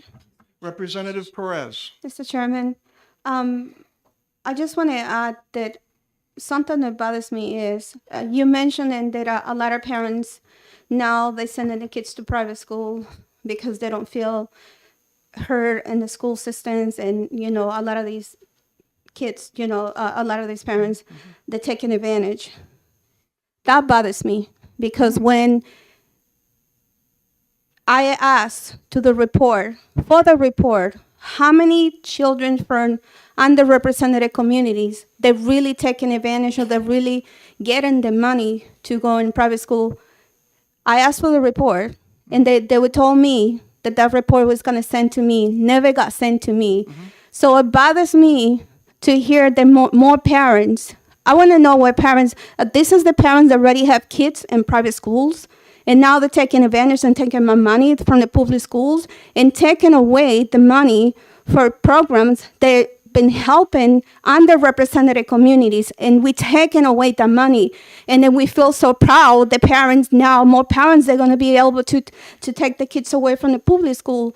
But when we ask for the report, how many new children for underrepresented communities taking advantage of this program? No one has the report. No one's Representative had the Perez, I'm going to information. rule this non-germane. It's an important subject, but it is not this bill. But you I'm mentioned going it, so that's why I forward. mentioned it as well. Because I if we am want to be going- honest, we have to be honest Thank with you, everything. and you are now representative Representative DeSimone. Thank you, Mr. Chair. We've heard a lot about people's opinions on W, X, and Y. We're assuming in some of those opinions that these three sections are not important because the child could be harmed. I see it that this gives the parents an opportunity to help that child earlier, sooner rather than later. If my child is choosing to be called a different name, that doesn't necessarily mean that it's a bad thing, but I want to counsel my child and say, hey, you don't like your name? Okay, I personally always hated my name. And I was always called by a nickname that I chose in school. So it could be something very innocent as, yeah, I don't like the name you gave me. Kids don't have a choice in the name they're given. The second one, X. If a child is being identified by any gender identity pronouns, most parents are good, loving, caring, nurturing parents. And if their child is very confused, which most kids when they hit the puberty stage are, but these kids are now defining themselves as a different gender. I believe that it is the responsibility of any school district to help that child be able to sit with the parent and let that parent help that child with whether it be outside of the school, which most places would, most instances would be, help that child get involved in counseling to help that child through that difficult time and help that child to understand that the parents love them enough to say, okay, if this is what you're doing, let's get counseling and help us both understand what it is that you're going through. A heterosexual parent is not going to understand what a transgender kid is going through, and it's their responsibility to help that child. And if we don't give them the opportunity soon enough, it will harm the child. Extracurricular activities and Wrap it up. clubs. Okay, thank you, I will. Extracurricular activities and clubs. If the child gets harmed and the parent hasn't signed a permission slip, the parent's insurance isn't going to cover any injuries that take place during those extracurricular activities. Sorry, but that's the way it is. And thank you. Thank you, and I realize we could go on all day. No, because we're going to repeat ourselves again. And I would like to move on because we have several more bills to deal with. So I would like to call the question, everybody in the room, like to call the question on House Bill 10 as amended by Amendment 2023-0917H, moved by the chair as ought to pass as amended and seconded by Representative D. Simone. The motion is ought to pass as amended. Would the clerk please call the roll? Procedure. A procedural Do we question. have to, we're voting on the amendment first. We are voting on the amendment first. This is why you get the big bucks, Mr. Vice Chairman. This is on the amendment. Thank you. And the chair will move the amendment, and Representative De Simone will move the, second the amendment. Yes, I will. All right, now we can do it. Thank you so much for that. Snow brain, you know. It's no brain. You know, you've been around. I appreciate that. I like this guy. Would the clerk please call the roll on the amendment? Chairman Pearson, Yes. Representative Long, No. Representative DeSimone, Yes. Representative Gagné, Yes. Representative Nelson, Yes. Representative McMahon, Yes. Representative Ball, Yes. Representative Panic, Yes. Representative Stephen Pearson, Yes. Representative Grossman, No. Representative Levesque, No. Representative Petrina will be voting no. Representative Perez, No. Representative Gregg, No. Representative Moulton, No. Representative Raymond, No. 8-8. To no one's surprise, the chair will now entertain a second motion from the clerk, if he wishes. I make a motion to ITL, The amendment. the amendment, yes. Do we need to do that? No, we don't. We need to now vote on the. Now we need to vote on the bill. Thanks, everybody. No. The amendment passed to amend the bill. So, Amendment was a tie. 8-8. Oh. So it failed, so it's OTP. We go to the original. So, did, question if we could? yeah, let's hold did- on for a minute. Parliamentarily. Go ahead. Yeah, I thought we approved the amendment 0720H. We did not. We were not in exec session on that. What we did, didn't we? Did we?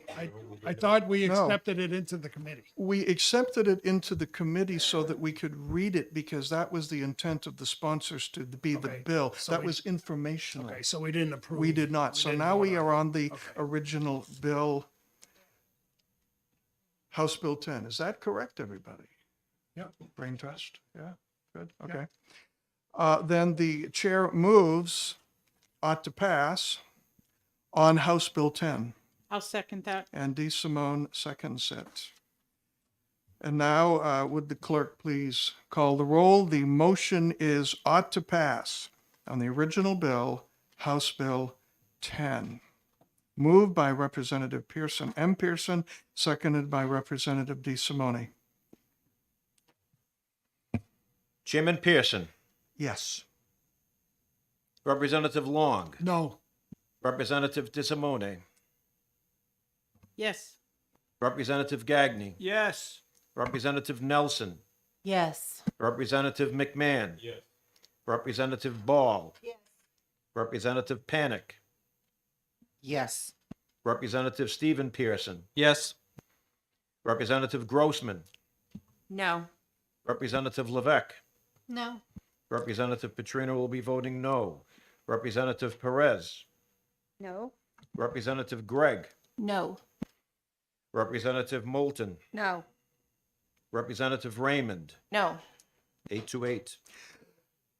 Because this is the last day for this, Vice Chairman, would you like to have a very brief meeting of your people to see who will write the other report, the ITL report? I got it already written. Yeah, already yeah, have it. Representative Petrino. So do I. Already has it written, so.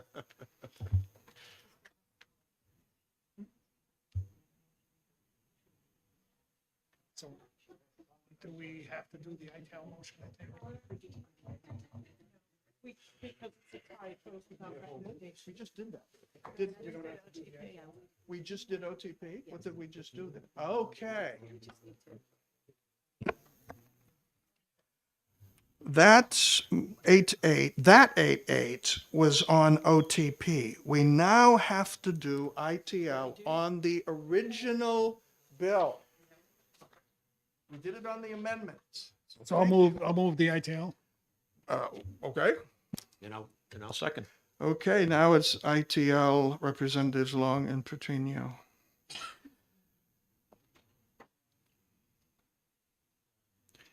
And when the clerk is ready. The motion now is ITL on the original House Bill 10. So be careful, folks. If you want the bill to go down in flames, you'll say yes. If you want the bill to soar, you'll vote no. That was mostly for me. Would you please call the roll? Will do. ITL. Chairman Pearson, No. Representative Long, Yes. Representative DeSimone, No. Representative Gagné, No. Representative Nelson, No. Representative McMahon, No. Representative Ball, No. Representative Panic, No. Representative Stephen Pearson, No. Representative Grossman, Yes. Representative Levesque, Yes. Representative Petrino will be voting yes. Representative Perez, Of course, yes. Representative Gregg, Yes. Representative Moulton, Yes. Representative Raymond, Yes. 8-8. Now, I think we've got it all done the right way we're supposed to do it. I'm doing the blurb for OTP, and the clerk is doing the blurb for ITL, and he's already got his written, and I'm going to stay after school to get mine done. Parliamentary inquiry, PI. Mr. Chair. Can yeah. this be sent to the floor as no recommendation? Yes, that's how it is. That's the way we're going to do it, correct? I believe so. Thank you, sir. There's nothing won, everything tied. Okay. This ends the, we just did the exec session on House Bill 10. And now, let me look out there. The next thing that is up is going to be, I opened the exec session on HR, House Resolution 14. There is an amendment that I believe took into account numbers of things that we said in the hearing. So the chair recognizes Representative Bernardi, the author of the amendment in the original bill, not for another hearing, but simply to explain what the amendment number 0894 does. It's coming around.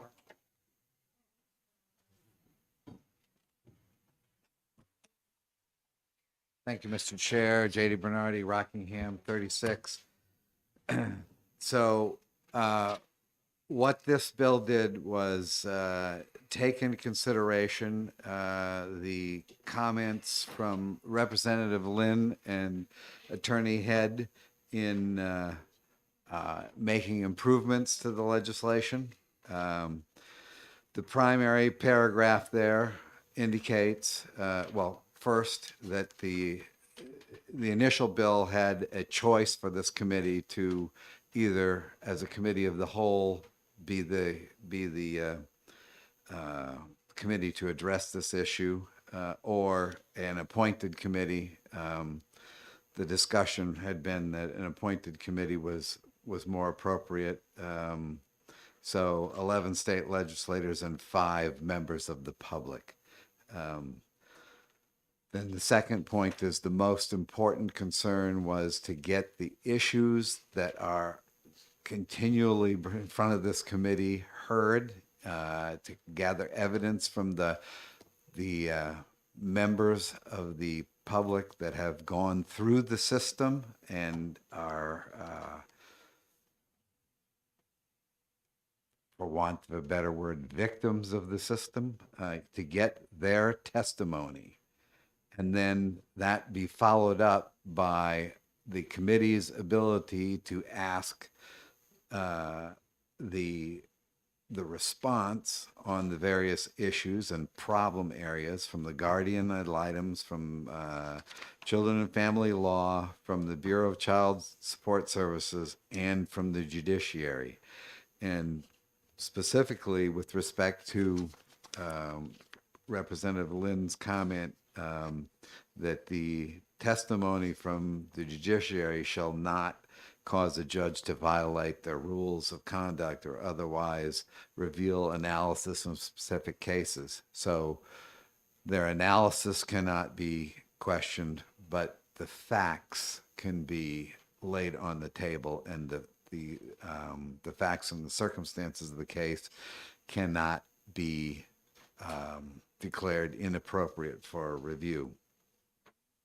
Thirdly, and again, I thank Representative Lynn for this recommendation that the committee can seek guidance from other organizations that may have expertise in this area, that being the Bar Association, New Hampshire Legal Assistance, and a couple of family court-oriented organizations, the National Center for State Courts or the National Council of Juvenile and Family Court Judges. So those are organizations that that can offer guidance on how issues that this committee has dealt with have been addressed in other states or other areas, and may be very relevant to committees' investigation. The remainder of the bill is largely the tail end of what had been there before, is that there would be at least 3 public hearings that would take place. It probably would be more because the date of coming up with a final report has been extended to the end of December of 2024, not 2023, as the original bill has stated, to allow the committee to do a thorough investigation and ask all the questions it needs to make a positive recommendation on several of the areas that you've been dealing with, and have the time and the resources to conduct that investigation and make substantive recommendations. Any questions on the amendment specifically, not to rehear the bill, but to ask any clarifying questions? Representative Raymond. Thank you. Briefly, I know that this was has already gone through OLS, but there's a lot of grammar, capitalization, etc. Does that get fixed between now and when it goes to the floor? Like, do I have to point out any of that? No. No? Okay. That was it. Thank you. Good, thank you. Just to say to everybody, and Representative Bernardi, who's part of everybody, I've got a trail of how this bill looked from the start, and wow, it's getting so much better. There were breaches of House rules in the original draft. Yeah. There were, I thought the language could be rounded a little bit, softened, and it has been. I think what has come here will be a good parallel track. And let me explain. I think you know that I've met with the current Chief Justice of the Supreme Court, the retired Chief Justice, which is Representative Chairman Lynn, Judge David King, who's the Administrative Justice of Circuit Court, which includes Family Court, our own Attorney Head, to say we need some continuing education for us, for the public. A lot of people are angry because they think something wrong is being done. Sometimes it isn't wrong. Right. They just don't know why it's being done. Most of the law shows I see on TV are criminal law. it's different from circuit court, and night court isn't a good example. As a result, there needs to be that ongoing educational process for us, for the wider population. We're getting it going. We have that continuing education meeting the last Tuesday afternoon of the month. Y'all invited, as Betty Gay would say. But having a couple of bills like this runs a parallel track, especially for legislators. So that really wasn't a question. That was kind of an exec statement, but while you're up, I thought Appreciate it. I'd say that. Thank you. Any questions for Representative Bernardi? If not, we're in the exec session, so anybody wish to make comments about the amendment 894H? Yeah, Representative Long. Thank you, Mr. Chairman. Yeah, I think it's a lot better. It's an issue that needs to be looked at. I agree with that.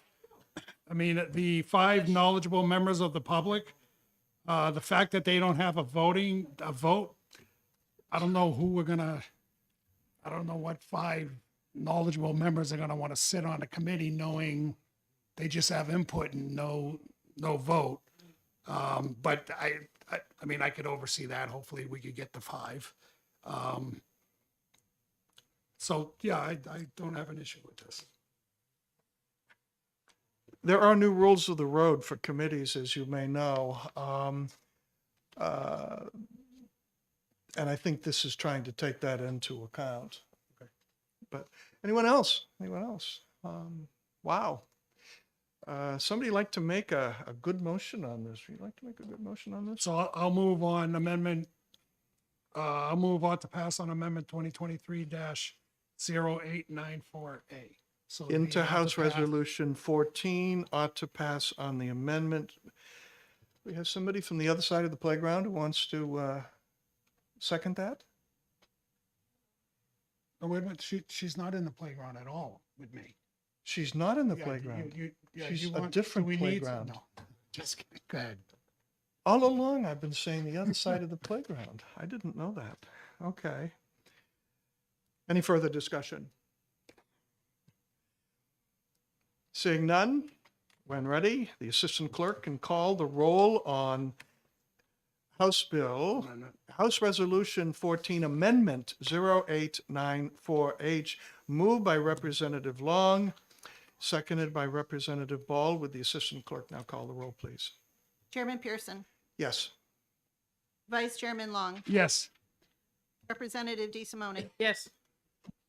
Representative Gagné, Yes. Gagne. Representative Nelson, Gagne. Yes. Representative McMahon, Yes. Representative Ball, yes. Representative Panic, Yes. Representative Stephen Pearson, Yes. Representative Grossman, Yes. Representative Levesque, Yes. Representative Petrino, Yes. Representative Perez, Yes. Representative Gregg, Yes. Representative Moulton, Yes. Representative Raymond. Yes. And that's 16 yeas, 0 nays. The chair will now entertain a motion on the bill as amended.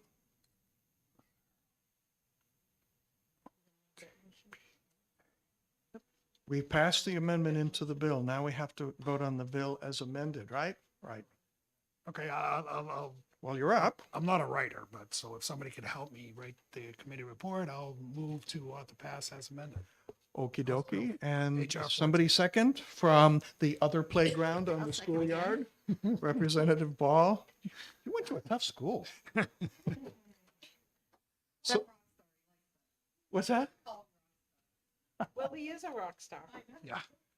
You hate that, don't you? I've ghostwritten before, but there's a fee involved. The motion before us. No, I get the fee. The motion before us is House Resolution 14 as amended by 2023-0894H. The motion is ought to pass as amended. The Assistant Clerk may call the roll when ready. Chairman Pearson, Yes. Vice Chairman Long, Yes. Representative DeSimone, Yes. Representative Gagny, Yes. Representative Nelson, Yes. Representative McMahon, Yes. Representative Ball, yes. Representative Panic, Yes. Representative Stephen Pearson, Yes. Representative Grossman, Yes. Representative Levesque, Yes. Representative Petrino, Yes. Representative Perez, Yes. Representative Gregg, Yes. Representative Moulton, Yes. Representative Raymond, Yes. 16 yeas, 0 nays. Any objection to consent? Do we need 3/5? We got 3/5. Yeah, but I mean on the House. We got 5/5. Consent, we need That. Yeah, that's what's going through my mind too, is that I don't think House resolutions can go on consent. So we all have an objection to consent. We do. It does. We do. It goes on regular calendar where more people are going to read Vice Chairman Long's report than otherwise. I think that alone is good reason, Mr. Chairman. Thank you. Thank you. You've been like a son to me all these years. Thank you. All right, moving right along. Oh, that ends the exec session on House Resolution 14. Thank you so much.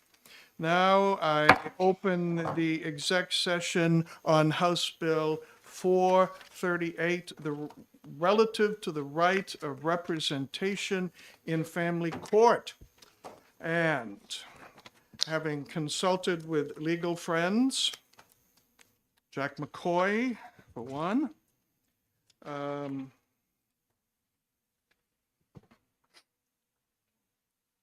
Counselor Head, for two.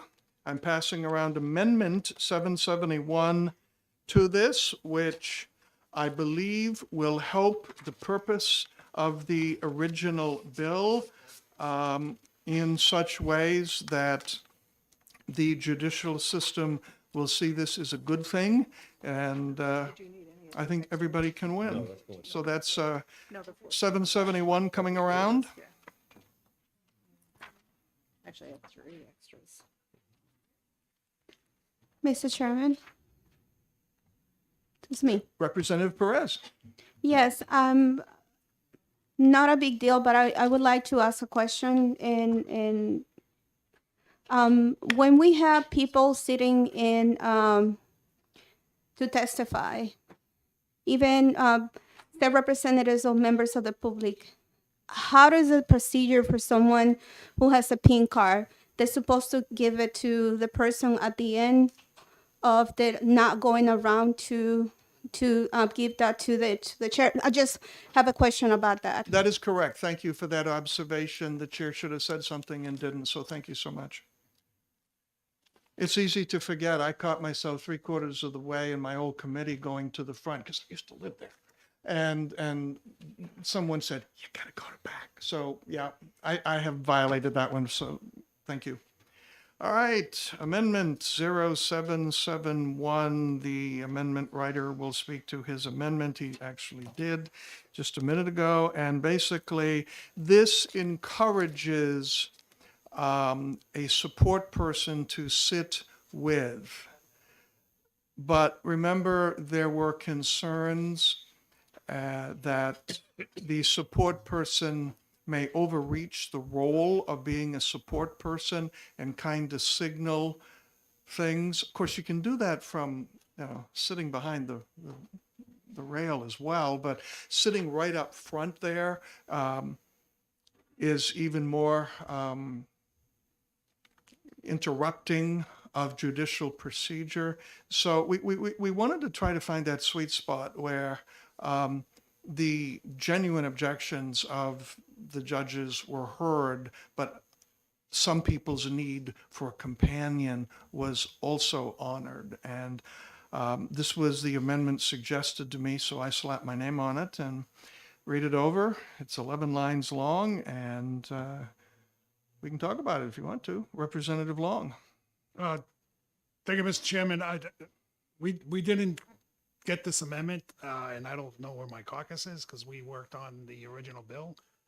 So if You I want to could- take 10 could I- minutes? And No, vote? I don't need 10 minutes. You want to take 5 Two- minutes? 2 minutes. You want to take 2 minutes? Yeah. Want us to leave? No, we'll go in the back room. Okay. Okay. All right. Thank you. Everybody from this side of the playground goes into that room.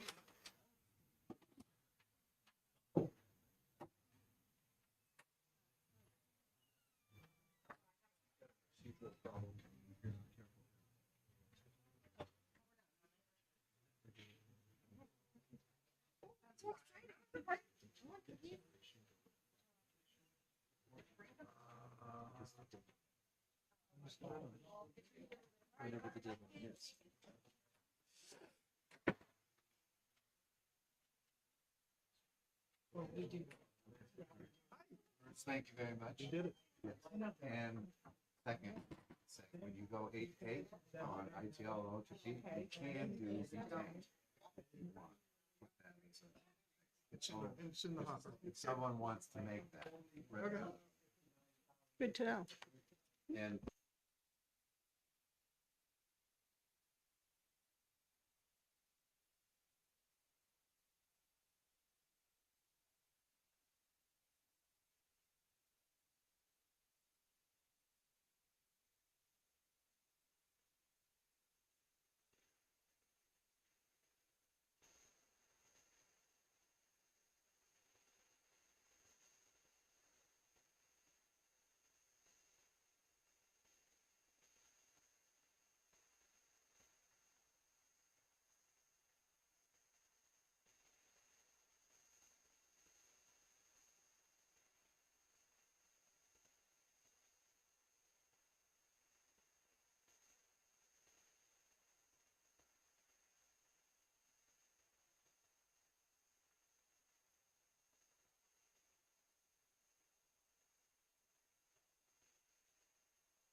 We are back. All the kids are in their respective seats in school from recess.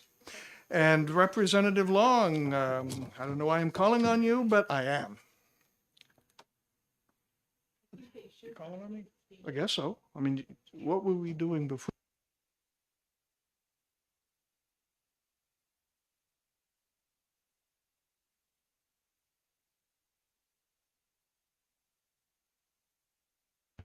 All right, we are continuing House Bill 438, and the chair will move House Bill 438 as amended by Amendment 2023-0771H and moves that ought to pass. Is there a second? On the amendment. Is there a second on the amendment? This is, yeah, then we'll have a discussion. You can do it either way. Is there a second on the amendment? Yeah, I'll second. Okay, so I can just put dittos. Now we can discuss House Bill 438 amendment. And as I said, this seems to answer some of the concerns that judges had, but it takes out the whole language about New Hampshire Coalition Against Domestic Violence employees. It takes all of that out, but it leaves the fact that at the discretion of the judge, such comfort persons can be present. Representative Nelson. Thank you, Mr. Chairman. With all due respect, Mr. Chairman, I understand that family domestic violence situations can be very complex and convoluted, and I don't feel confident that this bill would prevent any kind of coercion that could happen, and even in a nonverbal way where the judge would not be able to see. So for that reason, I will not be supporting this bill. Okay. It is your opinion that the judge would not have pretty much every time the discretion to sniff that out and say you can't do that? Thank you for asking me the question. I don't think that the judge could be, they have to pay attention to a lot of aspects of the courtroom. I don't know if they would be able to pay attention to a sigh or a foot tapping or a shrug. Thank Okay. you. Anyone else wish to share? Representative Ball? Thank you, Chairman Pearson. I too am not comfortable supporting this. I am concerned about the optics that it presents. To me, it makes the defendant look guilty when he's just being accused, or she, the other party. Anyone else? Representative DeSimone? Thank you, Mr. Chair. I see the admirable intent of the amendment. However, we're looking at the bill trying to understand that a person who was abused can need a comfort person. But we're not looking at the fact that a person who is testifying may require a comfort person, and they are the abuser. So it doesn't say anything either in the bill or this amendment concerning who should have the comfort person. And if it's the abuser, the abuse is perpetuated. And if it's the abused, who knows whether the comfort person is actually going to comfort that person. So I'm very concerned about that aspect not being clear in either the bill or the amendment. Thank you. Thank you. Anyone else? Representative Gagne. Whichever one. Whichever one works, as long as you don't call me late for dinner. Mr. Chairman, I was a court security officer when I retired from the post office, being a prior police officer. And I served in domestic courts as the bailiff, and if I remember right, there was, at the request of the abused, of the aggrieved party, there was always someone with that individual who could not take part in testimony or anything like that, but just sit there as, I don't know, comfort person, I guess, just a reassurance. So is this necessary, or I thought it was already in statute? Mr. Chair, just Yes. to clarify, Representative Gagne's statement, it is already in statute. However, it is only related to criminal. Okay. Um, Was that your experience, Representative Gagne? Yeah, probably domestic abuse. So it probably was a criminal thing. I don't think we had anything to do with what we're addressing here. What is this, parental rights and things of that, family court? Yeah, Okay. that was, okay. Okay, thank you. Anyone else? Representative Raymond? Thank you. I just wanted to say that I agree with my colleague, Representative Nelson, and her concerns about this bill. I think that the intent is well-meaning, but I just don't think we're there. Okay. We've got to play out the string. The motion before us is ought to pass, the amendment 771, moved ought to pass by M. Pearson and seconded by S. Pearson. A clerk may call the roll.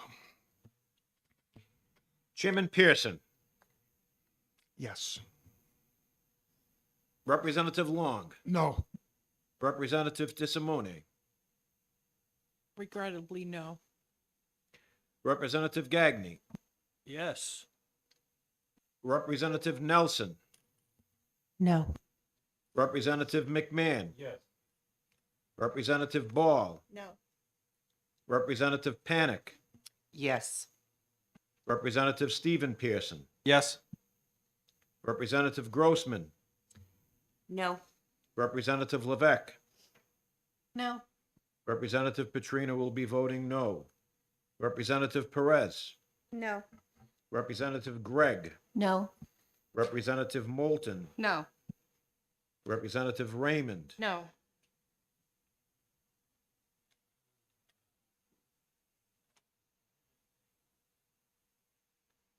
Five to 11, the amendment fails.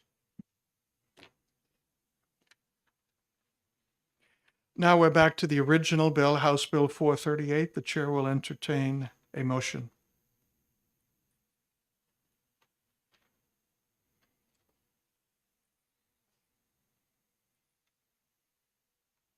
He really will. Don't make me sing, that's entertainment. Representative Raymond. I think that given our time limit, everyone's like, oh, can I write a thing up in 5 minutes? But I will make a motion ITL. Representative Raymond moves ITL. And who will second? Who doesn't have to write anything? Representative Gregg is seconding it, and the motion is ITL.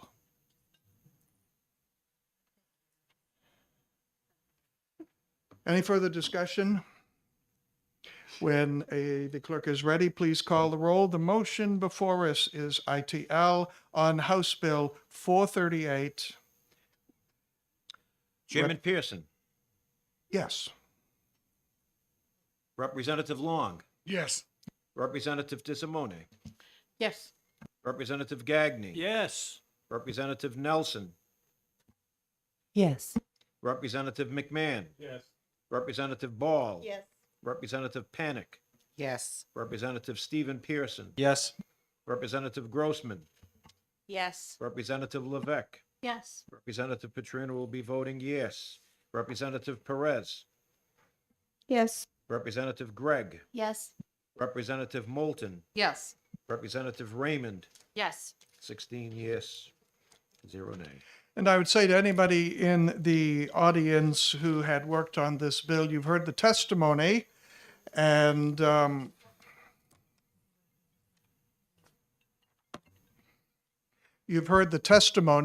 And perhaps that might inform submitting this in a couple of years. Is there any objection to this going on to consent? Okay, good, thank you. And Representative Raymond for the blurb. This concludes House Bill 438 executive session. And I now open House Bill 417 relative to the definition of child abuse. And this was a bill sent to us. I'm trying to find it. If I have a copy of it somewhere. I'm not sure that I do. I do. This was Representative Testerman. Is there, Representative Testerman, any amendments or any changes or anything to it? It is as it is. So here is the bill before us, and I'm looking for a Representative Ball. Thank you, Chairman Pearson. You're looking for a motion. I am. Okay. I'm looking for a motion, Yes, thank you. not emotion. No. Okay. I would like to make a motion to ITL this bill. I do not believe it's in the appropriate area. Second. As child abuse. And Representative Petrino seconds it. Any discussion from the committee as to why? Mr. Chair. But Representative DeSimone. Thank you, Mr. Chair. With all due respect to the representative who sponsored the bill, because of House Bill 10, I did a lot of research on transgender kids and LGBTQ kids. And I understand through research exactly how emotional it is for the parents and the child. If a parent takes a child to a psychologist or psychiatrist because they're talking about the fact that they may be transgender or a member of the LGBT whatever community, and I don't mean to throw that off, I just can't keep up with all the letters, and that's no disrespect meant. But if a child goes to a psychologist with their parent and the psychologist or psychiatrist makes recommendations in the best interest of the child, a loving parent is going to want to follow those recommendations. According to federal law, a child cannot have lower gender surgery until after the age of 18. I checked with Boston Children's Hospital, and they do not do any of that gender reassignment surgery. Hormonal therapy, although it creates issues, but once it's stopped, it can be reversed. I don't feel that it's right for me to make a parent of a child who's involved in this type of an emotional conflict, as well as the rest of the family. I don't think it's right to make the parents a criminal. So for that reason, I support the ITL motion. Any further discussion, Representative Moulton? Thank you, Mr. Chairman. I appreciate what Representative DeSimone had just mentioned, and if she hadn't mentioned it, I would have already brought it up, that that this isn't even happening to kids under 18. They're not having their gender reassignment. However, it is appropriate medical treatment for there to be hormonal medications for teenagers, whether puberty blockers or hormonal replacement therapies, if the child is questioning the gender that they were born with. So I personally feel that I should not be making that decision. That should be between a provider and their patient, like a doctor and their patient, and not me as a representative. So I will be ITLing this. Any further discussion? Representative LeBake? Then Anna? Yeah, I have to agree. I don't think that we should get involved in that discussion. I think that should be between the parent and the child and deciding what steps to take forward when they choose to accept their child the way that they are, and making sure that they have the right tools to help their child in any way possible. For those that are supportive is the best way that we can help lower the statistics of suicide rates in the LGBTQ plus community. Representative Panic? Thank you for Vice Chairman Long for allowing me to ask this question. I got an email from Dr. Jennifer Smith, and my concern was the use of these hormone therapies on children ages 10 to 12 years old. And I had asked if these hormone therapies were FDA approved.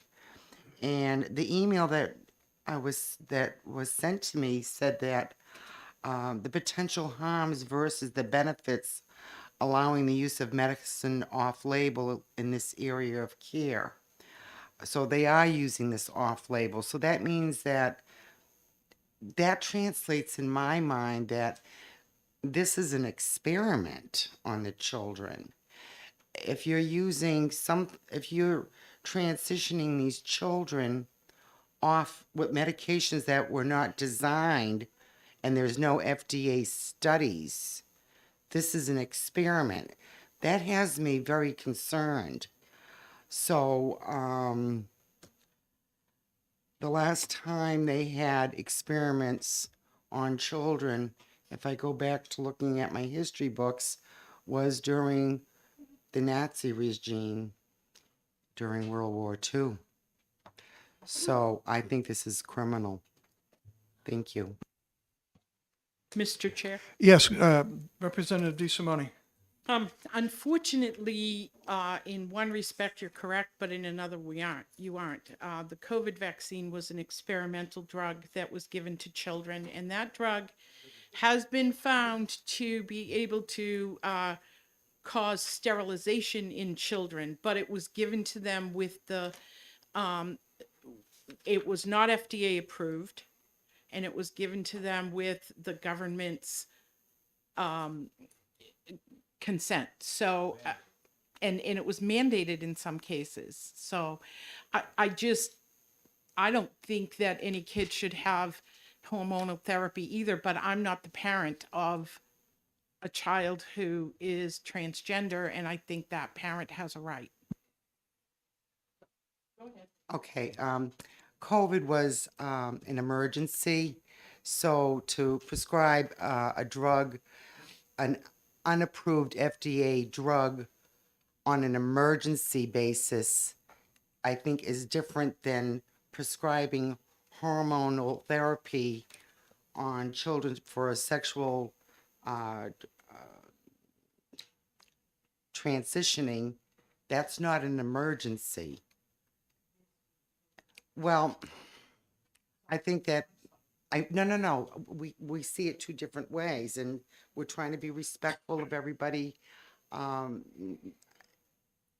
don't see it as an emergency like COVID was. We hear about the suicide, maybe the issue with suicides being very high on the transgender community. Maybe mental health counseling might be the avenue. And then when they're 18 years old, they may want to transition over. I think to compare it to the COVID vaccines is apples to oranges. My opinion only. Thank you. Anyone else wish to speak? Representative Perez. But what I understand, and I've been so involved with the LGBTQ community and the transgender community because I want to have more respect and understanding what they go through. In some cases, it's necessary. It's medical necessary. So I don't believe we pushing something in people's bodies. But if the parent make the decision that that's what they want to do for the child, they should have the right to do that. Representative Nelson. This bill is about, do we believe that this is child abuse? So I think, for me, regardless of what I may think or I may not think, transgender hormone therapy, puberty blockers are used off label, but so are extreme chemotherapy treatments as a last resort for a very ill child with cancer. And we're not saying that those parents are being abused. I just saw in testimony that parents are being advised by medical professionals, whether it be their pediatrician who's seen their child since they were 3 days old, telling them that this is a necessary medical intervention, for lack of better terms. And for that reason, I don't think that that falls under the definition of child abuse. Thank you. Representative Moulton. Thank you, Mr. Chairman. It seems like there's a discrepancy between what the understanding of off-label usage of medications are for. It's not like an experiment. They have studies that back this up. For example, Lamictal is used as an anti-seizure medication. It can also be off-label use for mood stabilization. Okay, there's a lot of different medications that are used in the medical field off-label, but it's not that they don't know what the expected response is. There's still studies about them. So to make a broad generalization that off-label use is an experiment is an extreme conclusion, because that's just not the case. Thank you. This is consistent. Your statement is consistent with what the medical staff at the medical center of which I'm CEO has told me. My concern is surgery for somebody under 18. That's the question. Does it happen? No.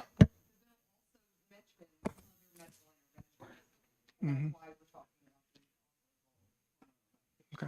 Thank you. Anyone else? The motion before us on House Bill 417 FN relative to the definition of child abuse, moved by Representative Ball, ITL, seconded by Representative Petrino.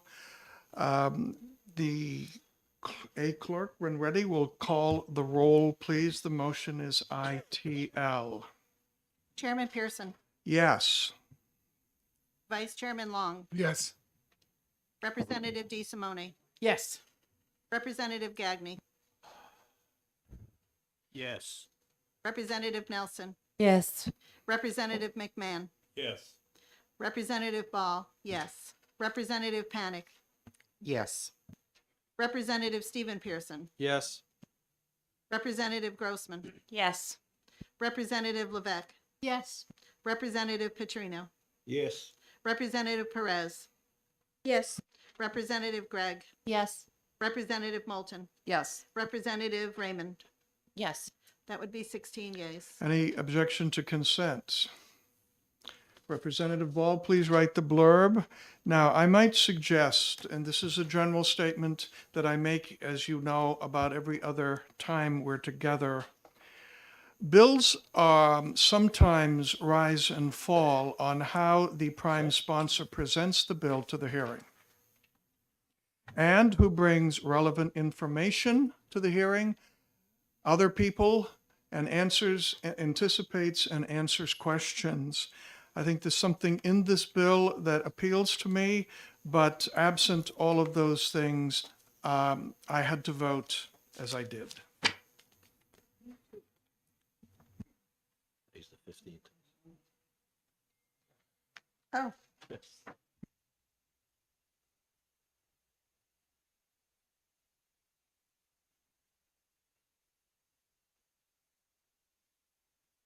This concludes the hearing on 417. Wow, look at this. Neat, thorough, and on time. not terribly neat, but I tried to make it legible. We'll talk about the use of the comma at another time. If in doubt, put them in. Okay, that is 417. And now 475, we can I open the exec session on 475. And Representative Post, you may come up because you have that fresh off the press. Be careful when you touch it. It's hot. Amendment 1016. I know. So if you don't have enough, if I didn't divvy them up enough, Representative Post, please tell us what your amendment does. Okay, so thank you very much for allowing me to present this.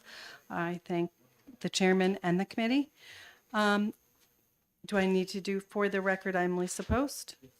I am Lisa Post from Lineborough. I'm a representative. So what we did was we simplified it. And so it is still the right to present evidence and testimony. And the parties in any family court proceeding shall have the right to present the evidence and testimony. But the change is the presiding judge, magistrate, or marital master shall follow the New Hampshire rules of evidence when admitting such evidence and testimony. This right shall not be limited by the rules of the Circuit Court Family Division. If for any reason evidence or testimony is not admitted, the reason shall be noted in the record, which in the noted in the record is just simply they've noted that they have not accepted it. So what I think this does is this allows the parties to present it and follow the New Hampshire rules of evidence when admitting such. And I was just made aware that there is a bill that you have to hear rules of evidence. Is that correct? I think so. So I don't know how that will affect this, but I think this is a better bill this way because it allows the court to make those decisions on their own. Now, this begs the question, what is the New Hampshire Rules of Evidence? What are they for circuit court? I'm not asking you. It's a rhetorical question. Right. Because somebody could look at it and say, wait a minute, I've watched 52 episodes of Law and Order, and that's not how they behaved. Number one, that's TV, and number two, that's criminal court. I don't think people who object that the rules of evidence are not being followed always know what they are. They may well be followed. You just didn't like how it broke your way. So when we talk about the rules of evidence, we are not talking about what we wish they were, what we think they are, but what, in fact, the rules of evidence in New Hampshire Circuit Court are as of right now. Would you agree? I would agree. And I would say the judge, magistrate can always explain what that is when they're not accepting it, right? So I think there's... Like it's not germane, for example. Correct. Okay. Any other questions? Okay, seeing none. Chair will entertain a motion. Thank you for the quick turnaround on this, and Chair would recommend a motion from someone. I know what you're doing. You don't want to write the blurb. I'll make you miss lunch. Anyone want to make a motion? Oh, gosh, that means I got to do it. Representative Ball. Your motion is? I'd like to make a motion that we accept the amendment. Okay, so it's an OTP on House Bill 475, Amendment 1016. And that is Representative Ball. Who would like to second it? That's what we're doing. Yeah. We are doing the amendment. Who would like to second the amendment? Who is that? This is-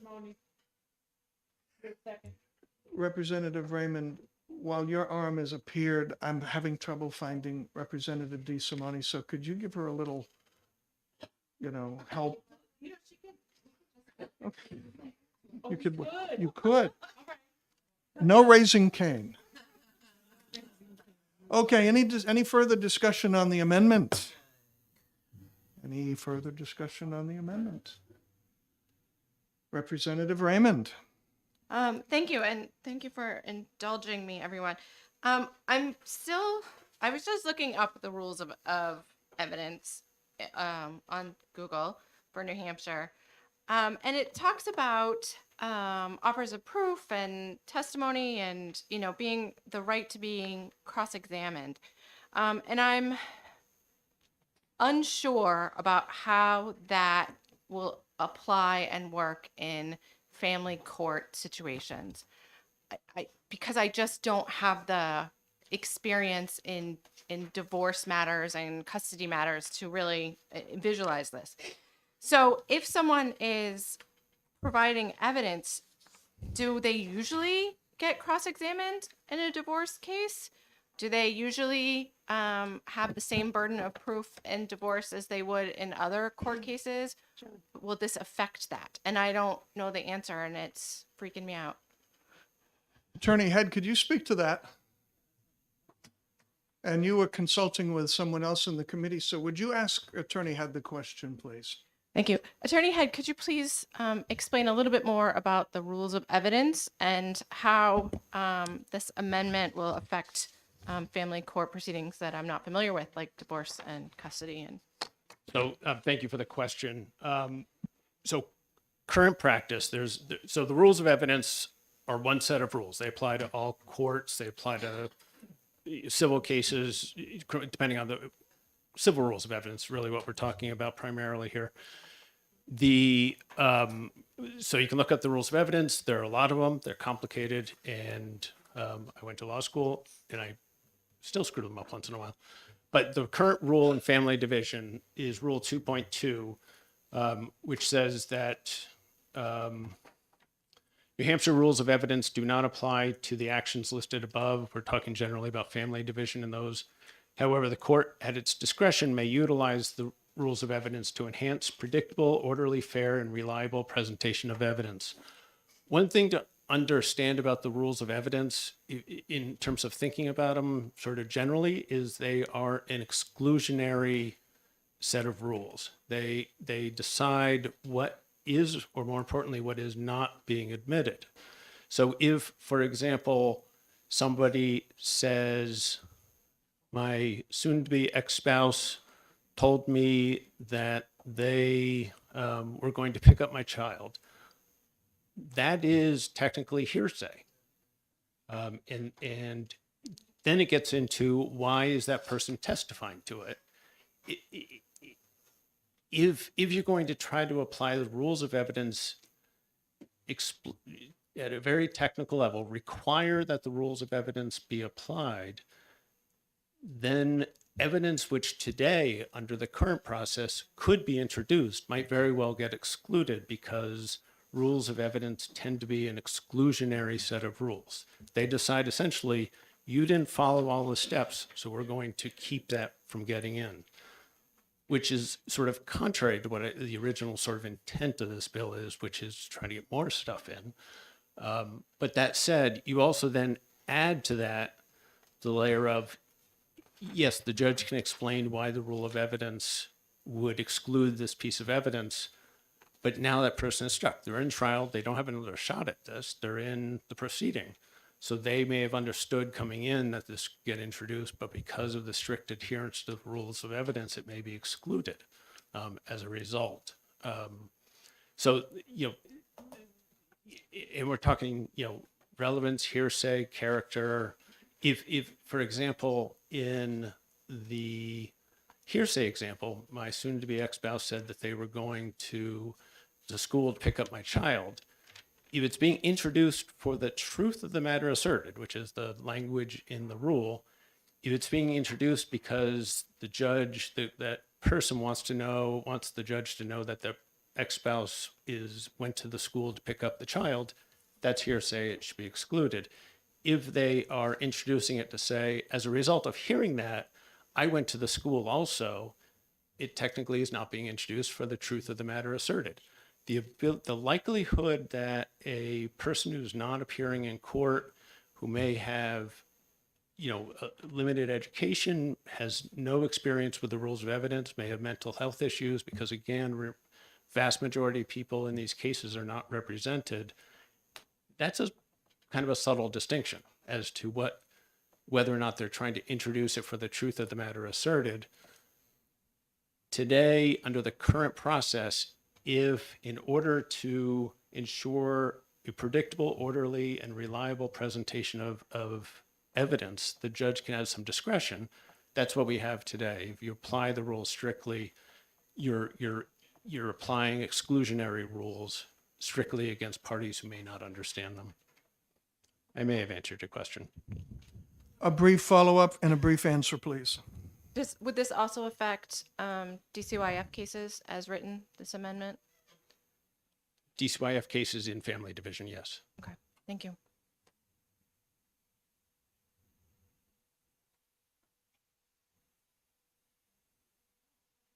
Okay? I do. Yes, Representative Ball, sorry. Thank you, Chairman. Thank you for taking my question. So I'm still left a little bit unsure of, I understand that you're saying because of limited education or limited health or whatever. And you had brought up wealth and all of those other things, but I'm still, if you have one party with representation and one party without, then you still have an imbalance there. So how does the party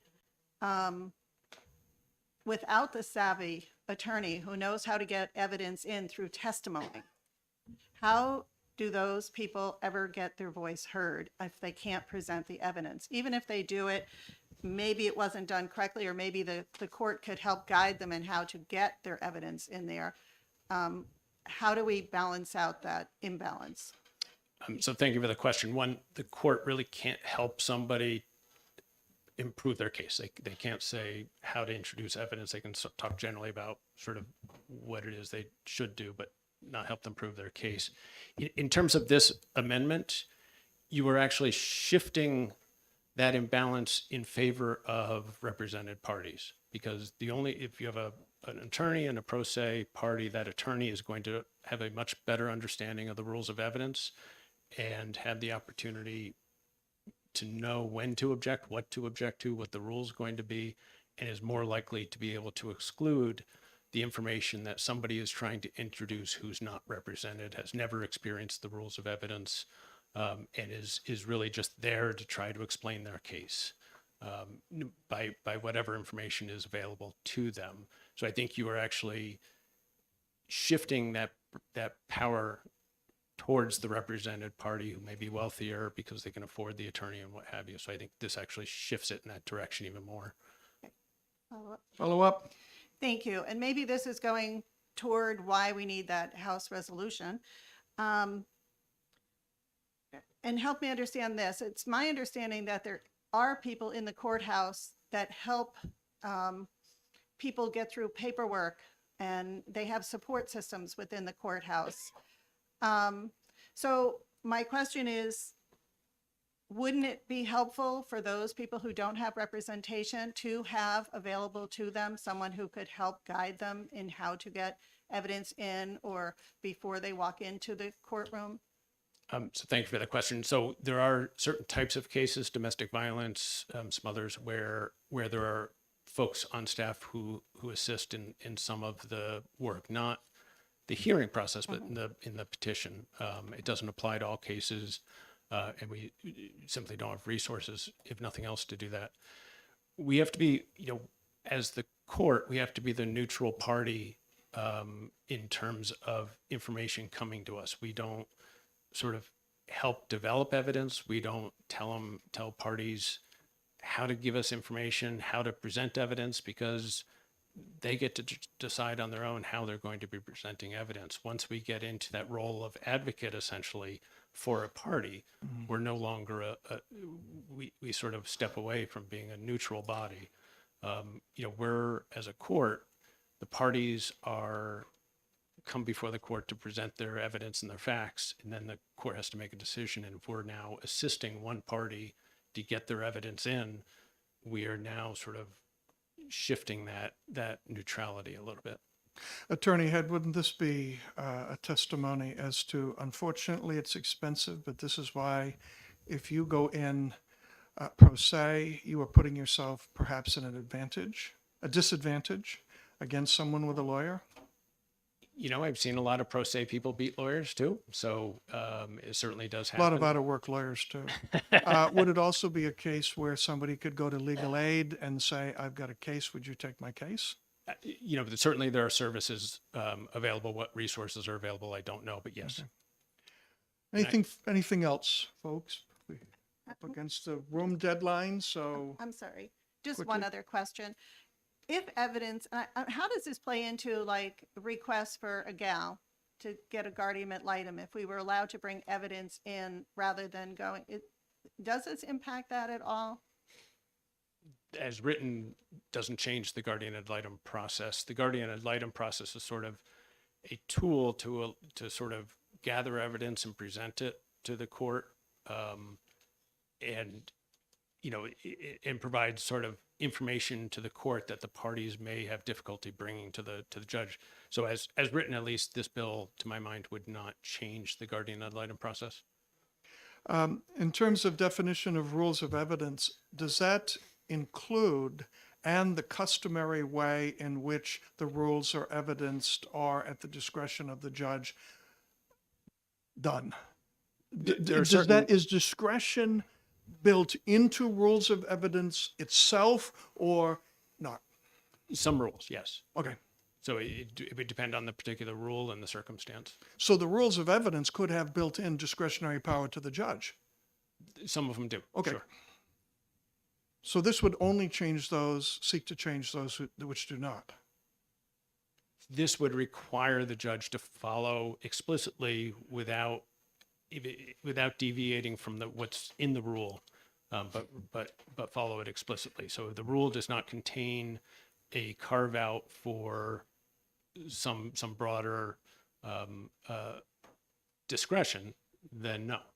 And should this be signed into law, could the judiciary then change the rules of evidence accordingly? So it would both be in obedience to this law, but wiser in the eyes of the judiciary as to how to do it? In other words, could you game it? Could we? That was not a suggestion. It was no, a hypothetical. And the problem is, you know, when you have that waiver sort of discretionary option, it has a standard built into it also. So you could build more into them if you choose. You're starting to build upon build when sort of the current process is designed for unrepresented parties primarily to be able to get information before the judge that is making a decision. Thank you. Representative Moulton. Thank you, Mr. Chairman. So generally speaking, are you for this or against this? So thank you for the question. We would not support the bill as written Thank or you. the amendment as written. Thank you. Anyone else? The motion before I us. apologize. I have to go to Senate Finance. I'll come back with it. Give them my love. I will. Thank you. Nope. Thank you. Asked him an expert question on that. I've asked you questions about the amendment. We now move to the fact that the motion before us is ought to pass House Bill 475, Amendment 1016H, moved by Representative Ball and seconded by Representative DeSimone. The clerk may call the roll, please. Voting on the amendment. Chairman Pearson. No.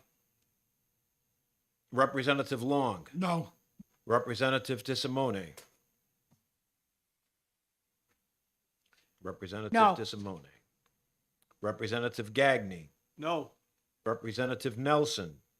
No. Representative McMahon. No. Representative Ball. I've done this too.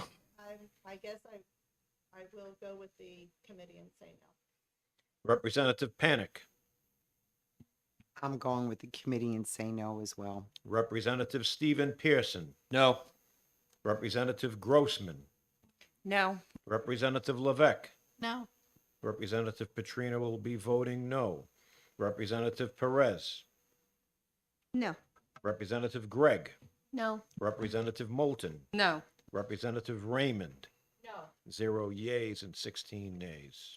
Okay, now the chair will entertain an additional motion. We have to have a positive motion that passes. Not on an amendment. That's on the amendment. I'm sorry, of course. Now we're back to the bill. Thank you, everyone. I'd like to say I knew that, but I was just testing you, but you can see right through that. We are now back to the original House Bill 475, and we'll take a motion. Representative Ball. Thank you, Chairman Pearson. Being new at this, I will have to ask, but is it appropriate? May I make a motion to retain? It is appropriate. And in fact, given the testimony and we have heard, it is possible that over the ensuing months, the prime sponsor and others behind this could converse with the judiciary and, like with the other bills, find ways that squares the circle. So the motion is to retain Representative Ball. Any second on this? Representative Nelson. Thank you, Mr. Chairman. I second. Any further discussion? Seeing none, watching the clock, a clerk may call the roll when he or she is ready. Chairman Pearson. Yes. Representative Long. Yes. Representative DeSimone. Yes. Representative Gagné. Yes. Representative Nelson. Yes. Representative McMahon. Yes. Representative Ball. Yes. Representative Panic. Yes. Representative Stephen Pearson. Yes. Representative Grossman. Yes. Representative Levesque. Yes. Representative Petrino will be voting yes. Representative Perez. No. Representative Gregg. Yes. Representative Moulton. Yes. Representative Raymond. Yes. 15 yea, 1 nay. And the bill is retained. And the good news about a bill that's retained is what? Nobody's got to write a blurb. So, not until we're done with it this fall. That ends the exec session on 475. And now the, let's see which one we can do. Now I'm going to open the exec session on House Bill 618 relative to wage garnishment with child support payments. And Representative Spillane brought forth an amendment, having heard many of our concerns. And we'll see if the amendment actually addresses those.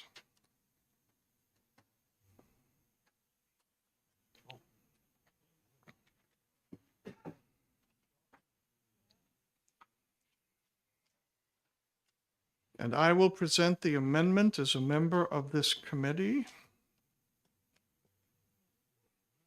And when you have it all, I can point out the 3 changes. If you get out the original Bill 618 FN and do side by side with the amendment 0696H.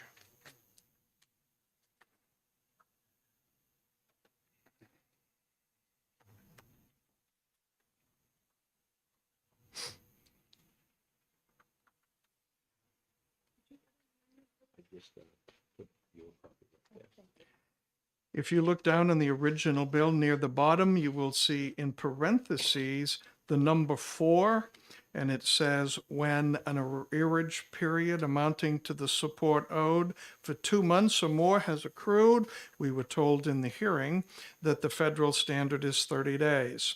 So on the amendment, line 15 says 30 days. On the original bill, parentheses 5, if the obliger resides out of state, we suggested that be removed. You will not see that in the amendment. Item on the original bill. The next one, 6, a court has imposed a protective order that is in effect and related to the order of support. People asked for that to be removed as well, and it is. So pretty much everything that I think I remember was asked for in the hearing is addressed in the amendment. So the amendment, if it passes, becomes the bill.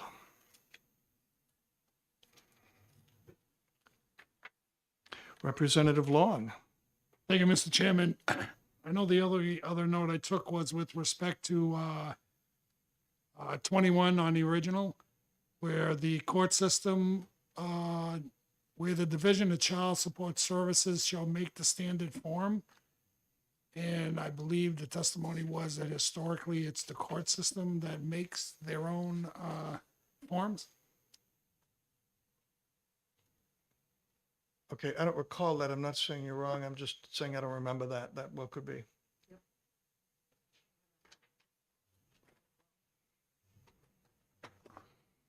Is that the Oh, I case? see. We have, I do we see have that. child support here. So is that child support or am I? You can come up briefly for that. Yeah, I think. Right, because I've got that cross.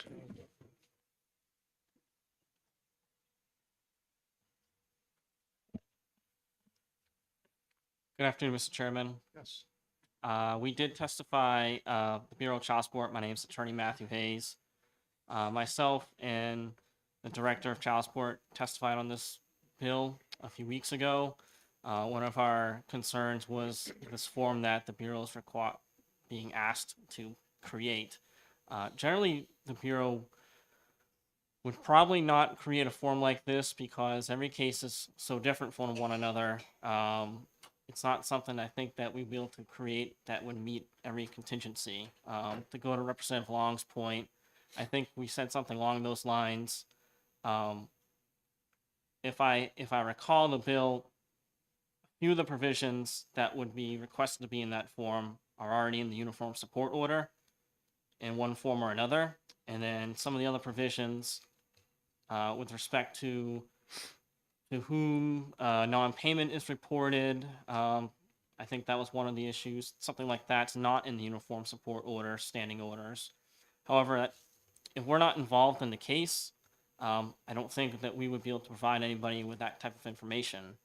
We're only involved in cases where certain benefits are being provided or a party applies for our services. I do recall testifying that many cases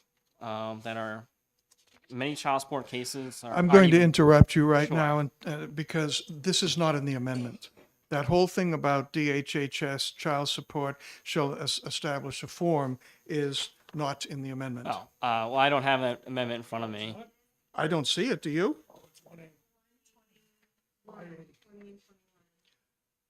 I beg your pardon, sir. You may continue. Well, I don't want to go on too long. I know the committee, I respect the committee's time. I mean, I suppose our position is that we wouldn't feel like we're the best party to establish a form like that. Although I understand that more information, if it's a matter of working with the judicial branch to help them streamline whatever information they do provide, there's ways, I think, and certainly providing parties with more information about our process if they choose to use our process. I don't see anything wrong with that. But as far as a standard form, I don't know if that is something we might be able to address. Happy to take any questions or provide my information in case there's later questions. Should the bill pass and you're asked to do this, I'm hearing you say there's a workaround on that. DHHS develops a form, which means you outsource it to the judiciary who is more directly involved, and you're happy with that? Or am I reading something in? I don't know if our positions, we would think it's something that would be in a statute, but it's a policy decision. If the legislature asks us to do something, we can certainly try to work with the judicial branch. The problem is, it's just that we're only authorized deal with certain cases, and we don't deal with divorce cases. We don't attend final hearings. We don't go to. We are not authorized to appear in parental actions. It's merely child support hearings, unless if there's a Okay. child support case that's open with our bureau, then we're allowed. We're certainly able to answer parties' questions, and we go to the hearings if we need to. But I just don't know if we're comfortable with a blanket form. It just Okay. seems outside the scope of what we're authorized to do. And yet, if this bill passes, you are authorized to do it now. Well, to the extent that we're authorized under the Title 40 of the Social Security Act. But I mean, I should think that authorization to do something is more determined by the law that the state puts into effect than any departmental procedures. well, I think the problem is really, as I said, two of the pieces are already in the uniform support order. Okay. And then you get the piece that says, we're supposed to develop a form that says, if you're not getting payment, this is what you should do.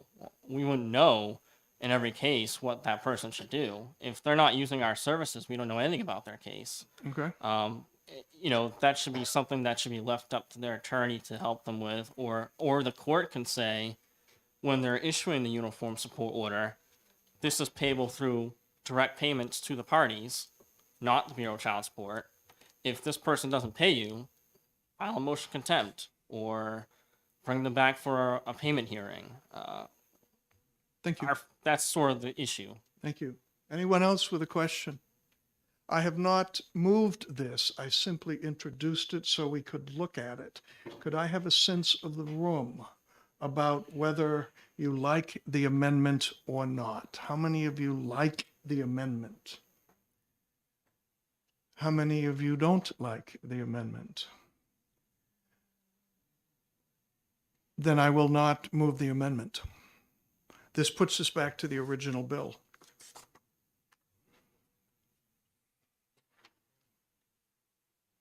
And the chair will entertain a motion.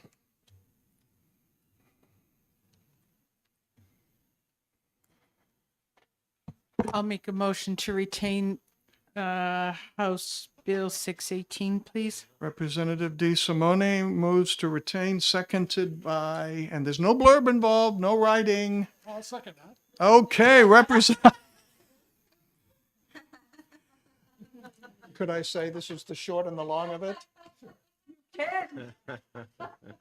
This will give us a chance to deal with this question, and I hope the supporters of this, Representative Edwards being one of them, Representative De Simone being another, and all kinds of good folks, can deal with these little issues to make this is an important bill to kill.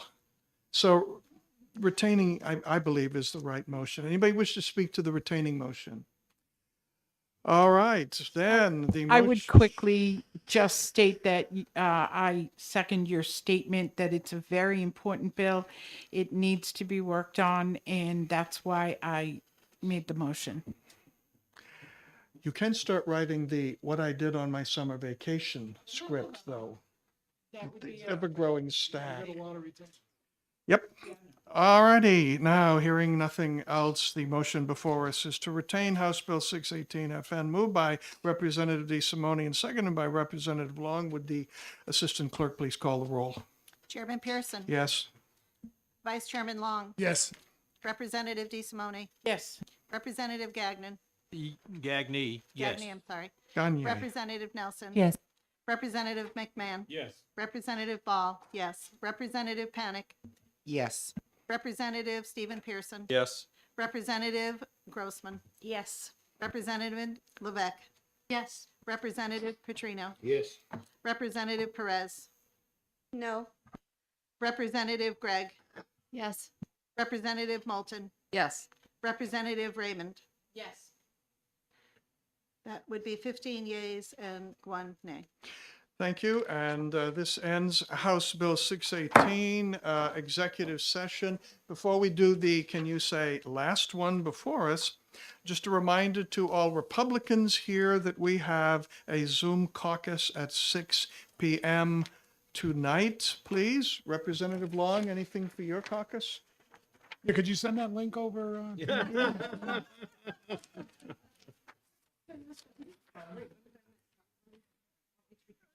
I'm amazed our security is as good as it seems to be. And in terms of Representative Gagne and Petrino and so on, for the record, I pronounce my last name the way the people in my old country do. England. Okay? That's fine. Greg? Yeah, same? Okay. Nelson? Raymond? Yeah. Open the executive session on House Bill 499 relative to the admission of certain evidence in family court proceedings. I don't know, do we have an amendment anywhere? I don't think so. Anybody look through your book to see if we were given an amendment a while ago and?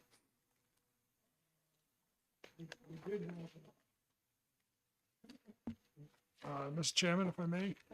We do. We have Amendment 619 on this bill. So, folks, fish it out. I don't see my assistant, research assistant or committee assistant. I don't have any other amendment. I only have 619. Does anybody else have another amendment than 619? Nope, just 619, 619. This sure does look familiar stuff, doesn't it? Doesn't this look like something we just did a few minutes ago? Mm-hmm. Rules of evidence. I mean, I'm 73, 74 next month, and my short-term memory is pretty well shot, but I do remember this one. What room? Finance, 210. 210. All right, I'll be with you. Stalled them. I know. I'm trying to push it. Thank you. This is House Bill 499. The amendment is 619. And we have been handed it out previously.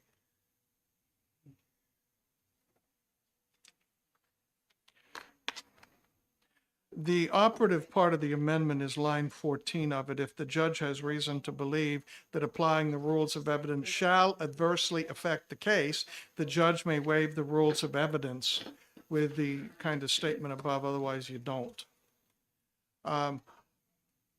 Representative Long.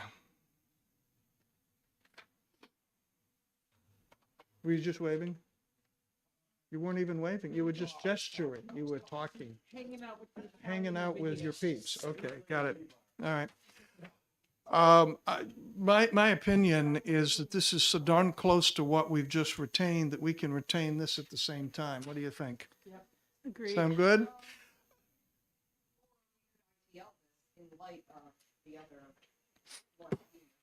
We could. Well, what? Representative Nelson? Thank you, Mr. Chairman. I don't want to do that with haste, though. So we can, if we retain both of them, we could then study the wording and verbiage of each. And also, too, remember, we're going to have that orientation on the 28th, which might be helpful for us, too. So I agree with you that retaining might be more beneficial. I have seen in a retained session two bills brought up simultaneously and dealt with together. Representative Perez. Mr. Chairman, are you telling me that my summer vacation is going to be remind me that we're retaining all these bills and we're going to have to be here all summer long? No, that was a joke. English humor is difficult to acquire sometimes. We're funny even. No, when I'm just most I'm people just trying don't to be think so. funny as well. Okay, well, thank you for that. Appreciate that. We're going to work on them in September and October, which doesn't mean individuals can't group themselves as they wish to work on them during the summer. I probably won't be in many of those groups. but we will deal with them in September and October. So another hand up. Representative DeSimone. Is it too early to make a motion, Mr. Chairman? It depends what your motion is. My motion is to retain. You may make that motion. So moved. And who would like to second that? I'll second From the other playground? It is the other playground. Some of my best friends are from, you know. Yeah, Representative Raymond. Okay, any further discussion? Mr. Chairman, Yes, I just Representative. want to make it clear that this is on the amendment or This this is- is on the bill? The amendment has not been presented. Correct, thank you. It's on It the has bill. been given to us. It was not presented. A member of the committee needs to. A member of the committee is choosing not to. So this is on the bill. Anything else? The motion before us is on the bill. 06. No, it isn't. It is on the bill 499FN. The motion is to retain, moved by Representative DeSimone, seconded by Representative Raymond. Would the clerk please call the roll? Chairman Pearson. Yes. Representative Long. Yes. Representative DeSimone. Yes. Representative Gagné. Yes. Representative Nelson. Yes. Representative McMahon. Yes. Representative Ball. Yes. Representative Panic. Yes. Representative Stephen Pearson. Yes. Representative Grossman. Yes. Representative Levesque. Yes. Representative Petrino will be voting yes. Representative Perez. No. Representative Gregg. Yes. Representative Moulton. Yes. Representative Raymond. Yes. Motion to retain 15-1. 15-1. The motion to retain passes 15-1. There is no blurb required, other than me, who's going over to Finance Street to testify in 2 minutes. Mr. Chair, What? I really don't know what I'm going to be an expert about. I'll just bluff if I'm. Mr. Chair, Yes, go ahead. I would just like to remind the committee that today is not Bring Your Kid to Work Day, and I did volunteer to be as a sub here. Today is Bring Your Kid to Work Day, right, kid? Is today Bring Your Kid to Work Day? It is Bring Your Kid to Work Day. There's another kid brought to work right there. Thank you, everybody. If you have to write a blurb, other than me, who will write it as soon as I'm done next door, please get it done, hand it to the clerk. We got 9 bills we have retained. 9. If the clerk is not in this room because others are in this room, you will be in the office there? Yeah, take my desk. I've never sat at it.